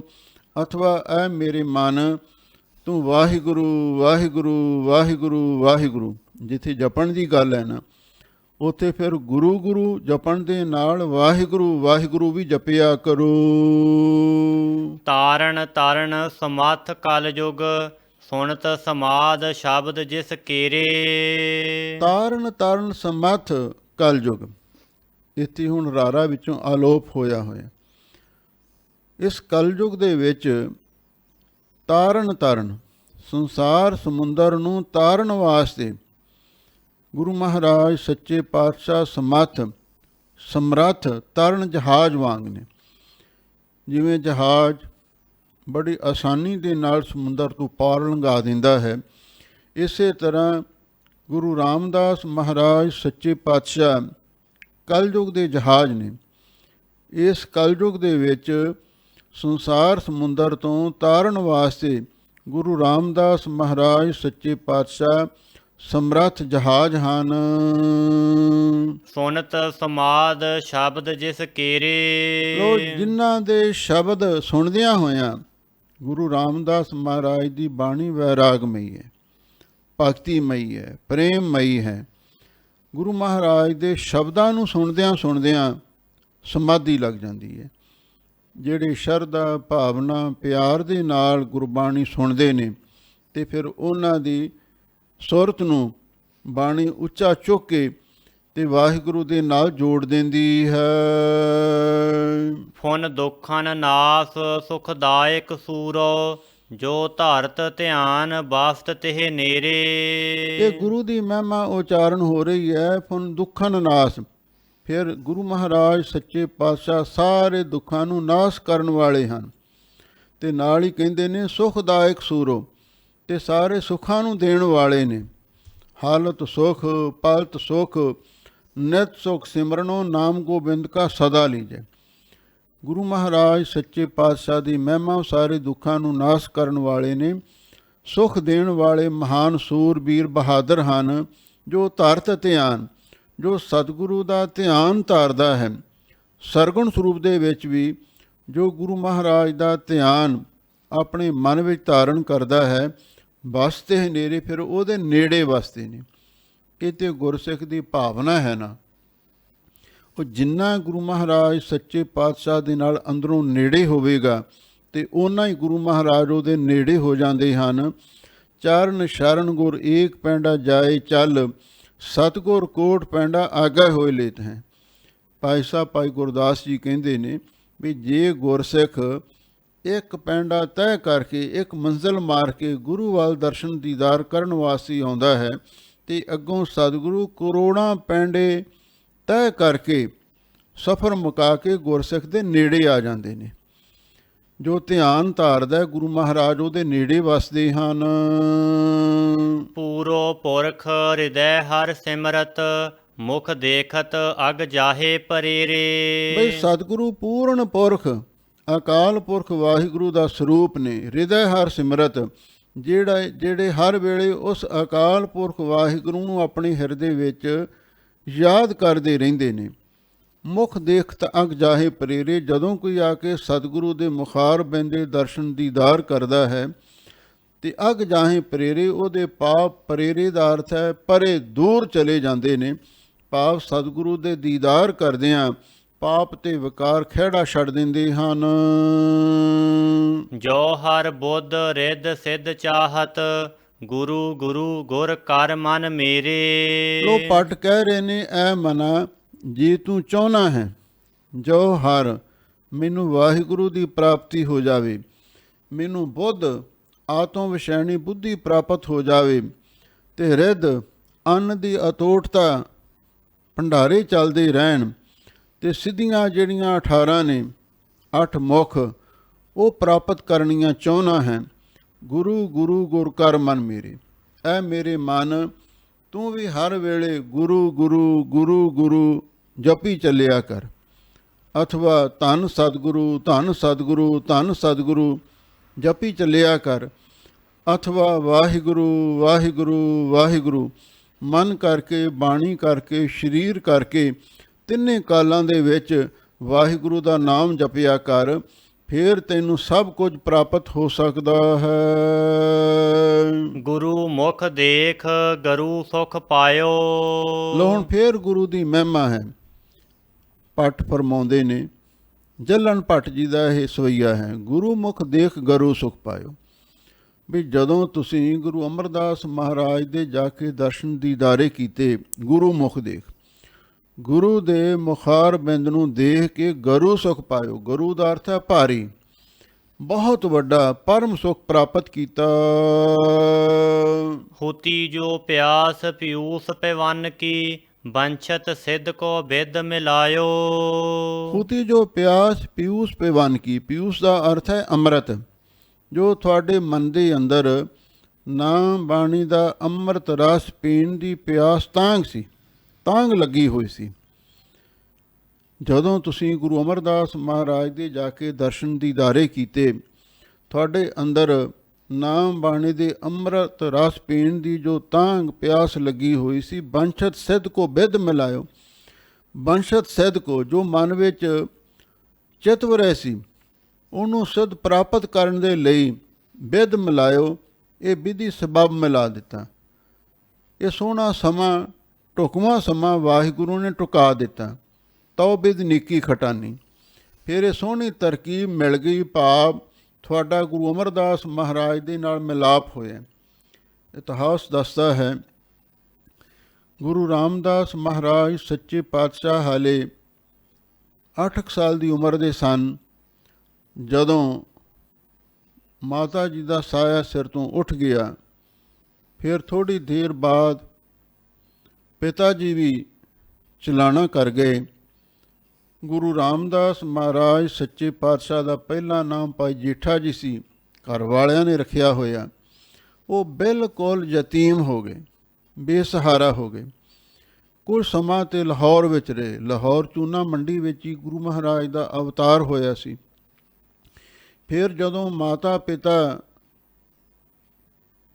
ਸੱਚਖੰਡ ਚਲੇ ਗਏ, ਪਿੱਛੋਂ ਕੋਈ ਸੰਭਾਲਣ ਵਾਲਾ ਨਹੀਂ ਸੀ, ਉਮਰ ਵੀ ਨਿਆਣੀ ਸੀ। ਫਿਰ ਆਪਣੇ ਨਾਨਕੇ ਨਗਰ ਬਾਸਰ ਕੇ ਪਿੰਡ ਆ ਗਏ, ਅਤੇ ਬਾਸਰ ਕੇ ਪਿੰਡ ਗੁਰੂ ਅਮਰਦਾਸ ਮਹਾਰਾਜ ਦਾ ਆਪਣਾ ਨਗਰ ਸੀ। ਜਦੋਂ ਉੱਥੇ ਆਏ ਤੇ ਗੁਰੂ ਰਾਮਦਾਸ ਮਹਾਰਾਜ ਸੱਚੇ ਪਾਤਸ਼ਾਹ ਉਸ ਵੇਲੇ ਘੁੰਗਣੀਆਂ ਵੇਚਦੇ ਸਨ, ਗਰੀਬ ਸਨ, ਅਤੇ ਛਾਬੜੀ ਲਾ ਕੇ ਘਰਦਿਆਂ ਨੇ ਨਾਨਕਿਆਂ ਨੇ ਨਾਨੀ ਜੀ ਨੇ ਛੋਲੇ ਉਬਾਲ ਕੇ ਦੇ ਦੇਣੇ ਅਤੇ ਆਖਣਾ ਬਈ ਤੁਸੀਂ ਜਾ ਕੇ ਉੱਥੇ ਗੁਰਦੁਆਰੇ ਇਹਨਾਂ ਨੂੰ ਵੇਚ ਕੇ ਅਤੇ ਆਪਣਾ ਨਿਰਵਾਹ ਕਰੋ। ਹੁਣ ਗੁਰੂ ਰਾਮਦਾਸ ਮਹਾਰਾਜ ਸੱਚੇ ਪਾਤਸ਼ਾਹ ਛੋਲਿਆਂ ਦੀ ਛਾਬੜੀ ਲੈ ਕੇ ਗੁਰੂ ਦਰਬਾਰ ਦੇ ਦਰਵਾਜ਼ੇ ਮੂਹਰੇ ਖਲੋ ਜਾਂਦੇ, ਗੁਰਸਿੱਖ ਆਉਂਦੇ ਜਾਂਦੇ ਉਹਨਾਂ ਦੇ ਦਰਸ਼ਨ ਦੀਦਾਰ ਕਰਦੇ, ਅਤੇ ਜੇ ਕੋਈ ਆ ਕੇ ਘੁੰਗਣੀਆਂ ਲੈ ਜਾਂਦਾ ਉਹ ਤੋਂ ਪੈਸੇ ਨਾ ਮੰਗਦੇ, ਜੇ ਕੋਈ ਖੁਸ਼ੀ ਨਾਲ ਦੇ ਜਾਂਦਾ ਤੇ ਲੈ ਲੈਂਦੇ, ਤੇ ਨਹੀਂ ਤੇ ਕਹਿੰਦੇ ਚਲੋ ਠੀਕ ਹੈ। ਇੱਕ ਕੋਈ ਸਿੱਖ ਆਇਆ, ਸੇਵਾਦਾਰ ਸੀ, ਕਹਿਣ ਲੱਗਾ ਮਹਾਰਾਜ ਮੈਨੂੰ ਬੜੀ ਭੁੱਖ ਲੱਗੀ ਹੋਈ ਹੈ, ਅਤੇ ਉਹਨਾਂ ਨੇ ਇੱਕ ਬੁੱਕ ਭਰ ਕੇ ਉਹਦੀ ਝੋਲੀ ਵਿੱਚ ਪਾ ਦਿੱਤਾ। ਕਹਿਣ ਲੱਗੇ ਲੈ ਛਕ। ਕਹਿੰਦਾ ਜੀ ਮੇਰੇ ਨਾਲ ਦੇ ਸਾਥੀ ਵੀ ਭੁੱਖੇ ਨੇ। ਫਿਰ 2 ਬੁੱਕ ਹੋਰ ਪਾ ਦਿੱਤੇ। ਕਹਿੰਦਾ ਜੀ ਬਹੁਤੇ ਨੇ, ਇੰਨੇ ਨਾਲ ਸਰਨਾ ਨਹੀਂ। ਸਾਰੀ ਛਾਬੜੀ ਹੀ ਉਹਦੇ ਮੂਹਰੇ ਢੇਰੀ ਕਰ ਦਿੱਤੀ। ਕਹਿੰਦੇ ਲਓ ਸੰਗਤਾਂ ਨੂੰ ਛਕਾਓ, ਅੱਜ ਇਹ ਗੁਰੂ ਕਾ ਲੰਗਰੀ ਸਮਝ ਲਓ। ਫਿਰ ਆਪ ਉੱਥੇ ਸੇਵਾ ਦੇ ਵਿੱਚ ਲੱਗ ਗਏ। ਅਤੇ ਫਿਰ ਇੱਕ ਦਿਨ ਗੁਰੂ ਅਮਰਦਾਸ ਮਹਾਰਾਜ ਸੱਚੇ ਪਾਤਸ਼ਾਹ ਨੇ ਭਾਈ ਜੇਠਾ ਜੀ ਵੱਲ, ਛੋਟੀ ਉਮਰ ਸੀ, ਬੜੇ ਗਹੁ ਦੇ ਨਾਲ ਤੱਕਿਆ। ਇਹਨਾਂ ਦੇ ਨਾਨਕੇ ਪਰਿਵਾਰ ਦੇ ਵਿੱਚੋਂ ਇਹਨਾਂ ਦੇ ਨਾਨਾ ਜੀ, ਨਾਨੀ ਜੀ, ਉਹ ਵੀ ਨਾਲ ਆਏ ਹੋਏ ਸਨ। ਅਤੇ ਜਦੋਂ ਗੁਰੂ ਮਹਾਰਾਜ ਦੇ ਕੋਲ ਦਰਸ਼ਨ ਕਰਨ ਲਈ ਹਾਜ਼ਰ ਹੋਏ ਅਤੇ ਗੁਰੂ ਮਹਾਰਾਜ ਦੀ ਪਾਰਖੂ ਦ੍ਰਿਸ਼ਟੀ ਨੇ ਭਾਈ ਜੇਠਾ ਜੀ ਨੂੰ ਪਰਖਿਆ ਅਤੇ ਨਾਲ ਨਾਨਕਾ ਪਰਿਵਾਰ ਸੀ। ਨਾਨਾ ਜੀ ਕਹਿਣ ਲੱਗੇ, ਮਹਾਰਾਜ ਇਹ ਸਾਡਾ ਦੋਹਤਾ ਯਤੀਮ ਹੋ ਗਿਆ, ਇਹਦੀ ਕੋਈ ਬਾਂਹ ਫੜਨ ਵਾਲਾ ਨਹੀਂ ਰਿਹਾ, ਜੇ ਤੁਸੀਂ ਕਿਰਪਾ ਕਰੋ ਆਪਣੀ ਸੇਵਾ ਵਿੱਚ ਰੱਖ ਲਵੋ, ਇਹਦਾ ਜੀਵਨ ਸਫਲ ਹੋ ਜਾਵੇ। ਤਾਂ ਗੁਰੂ ਅਮਰਦਾਸ ਮਹਾਰਾਜ ਸੱਚੇ ਪਾਤਸ਼ਾਹ ਕਹਿਣ ਲੱਗੇ, ਹੈ ਹੀ ਇਹ ਸਾਡਾ, ਹੁਣ ਅਸੀਂ ਇਹਦੀ ਬਾਂਹ ਫੜਾਂਗੇ, ਇਹਦੇ ਪਾਲਣ ਪੋਸ਼ਣ ਦਾ ਜੋ ਵੀ ਖਰਚ ਹੈ ਉਹ ਅਸੀਂ ਆਪਣੇ ਵੱਲੋਂ ਕਰਾਂਗੇ। ਅਤੇ ਗੁਰੂ ਅਮਰਦਾਸ ਮਹਾਰਾਜ ਸੱਚੇ ਪਾਤਸ਼ਾਹ ਭਾਈ ਜੇਠੇ ਨੂੰ ਗੋਇੰਦਵਾਲ ਸਾਹਿਬ ਨਾਲ ਲੈ ਆਏ ਅਤੇ ਫਿਰ ਉੱਥੇ ਸੇਵਾ ਕੀਤੀ। ਜੋ ਸੇਵਾਵਾਂ ਕੀਤੀਆਂ, ਇਤਿਹਾਸ ਇਸ ਗੱਲ ਦੀ ਗਵਾਹੀ ਦਿੰਦਾ ਹੈ, ਬੜੇ ਪ੍ਰੇਮ ਨਾਲ, ਨਿਮਰਤਾ ਦੇ ਨਾਲ, ਨਿਰਹੰਕਾਰ ਹੋ ਕੇ ਸੇਵਾ ਕੀਤੀ ਅਤੇ ਗੁਰੂ ਅਮਰਦਾਸ ਮਹਾਰਾਜ ਨੂੰ ਪ੍ਰਸੰਨ ਕੀਤਾ। ਸਭ ਬਿਦ ਮਾਨਿਓ ਮਨ, ਤਬਿ ਪਇਓ ਪ੍ਰਸੰਨ, ਰਾਜੋਗ ਤਖਤ ਦੀਨ ਗੁਰ ਰਾਮਦਾਸ। ਇਹ ਪਿੱਛੇ ਪ੍ਰਸੰਗ ਆ ਚੁੱਕੇ ਨੇ। ਜਦੋਂ ਗੁਰੂ ਮਹਾਰਾਜ ਸੱਚੇ ਪਾਤਸ਼ਾਹ ਦਾ ਦਰਸ਼ਨ ਦੀਦਾਰ ਕੀਤਾ ਅਤੇ ਉਸੇ ਵੇਲੇ ਮਨ ਨੂੰ ਢਾਰਸ ਮਿਲੀ, ਭਾਰੀ ਸੁੱਖ, ਵੱਡਾ ਸੁੱਖ ਪ੍ਰਾਪਤ ਕੀਤਾ। ਜਿਹੜੀ ਮਨ ਦੇ ਵਿੱਚ ਤਾਂਘ ਸੀ ਅੰਮ੍ਰਿਤ ਰਸ, ਨਾਮ ਬਾਣੀ ਦੀ ਅੰਮ੍ਰਿਤ ਰਸ ਪੀਣ ਦੀ, ਉਹ ਵੀ ਪੂਰੀ ਹੋ ਗਈ।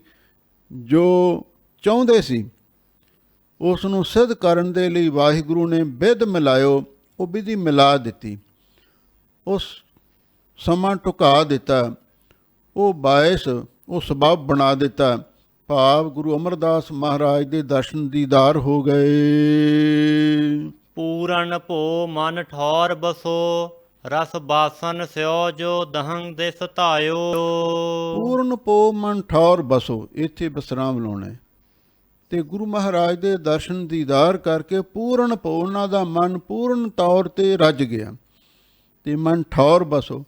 ਫਿਰ ਇਹ ਮਨ ਇੱਧਰ ਉੱਧਰ ਭਟਕਦਾ ਸੀ, ਇਹ ਵੀ ਠੌਰ ਬਸੋ, ਇੱਕ ਥਾਂ 'ਤੇ ਟਿਕ ਗਿਆ।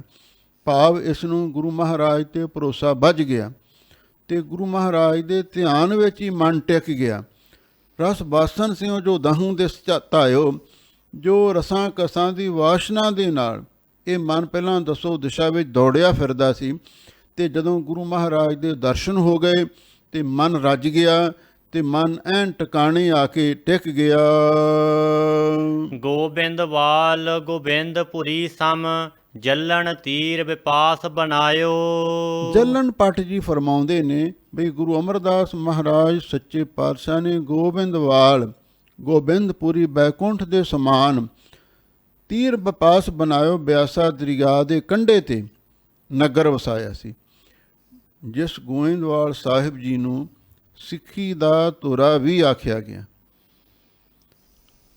22 ਮੰਜੀਆਂ ਸਤਿਗੁਰੂ ਨੇ ਸਥਾਪਿਤ ਕੀਤੀਆਂ, 52 ਪੀੜ੍ਹੇ ਮਾਈਆਂ, ਬੀਬੀਆਂ, ਭੈਣਾਂ, ਮਾਤਾਵਾਂ ਨੂੰ ਬਖਸ਼ਿਸ਼ ਕੀਤੇ, ਸਾਰਿਆਂ ਨੂੰ ਨਿਹਾਲ ਕਰਦੇ ਰਹੇ।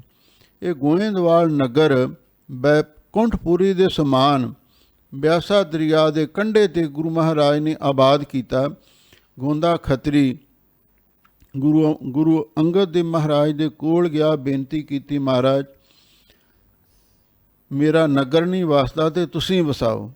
ਗੁਰੂ ਅੰਗਦ ਦੇਵ ਮਹਾਰਾਜ ਨੇ ਗੁਰੂ ਅਮਰਦਾਸ ਮਹਾਰਾਜ ਨੂੰ ਭੇਜਿਆ, ਫਿਰ ਉਹਨਾਂ ਨੇ ਇਹ ਗੋਇੰਦਵਾਲ ਨਗਰ ਆਬਾਦ ਕੀਤਾ।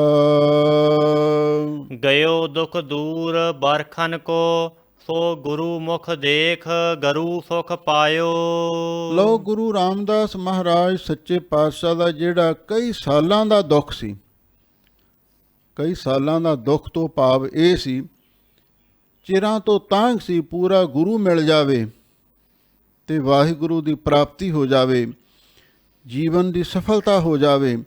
ਇਹ ਜਿਹੜਾ ਕਈ ਸਾਲਾਂ ਦਾ ਦੁੱਖ ਸੀ, ਵਿਛੋੜੇ ਦਾ ਸੱਲ ਸੀ, ਉਹ ਹੁਣ ਨਾਸ ਹੋ ਗਿਆ। ਗੁਰੂ ਮੁਖ ਦੇ ਗਰੂ ਸੁਖ ਪਾਇਓ, ਅਤੇ ਗੁਰੂ ਦੇ ਮੁਖ ਨੂੰ ਦੇਖ ਕੇ, ਗੁਰੂ ਅਮਰਦਾਸ ਮਹਾਰਾਜ ਦੇ ਦਰਸ਼ਨ ਦੀਦਾਰੇ ਕਰਕੇ ਗੁਰੂ ਸੁਖ ਪਾਇਓ ਤੇ ਬਹੁਤ ਵੱਡਾ ਸੁਖ ਪ੍ਰਾਪਤ ਕੀਤਾ।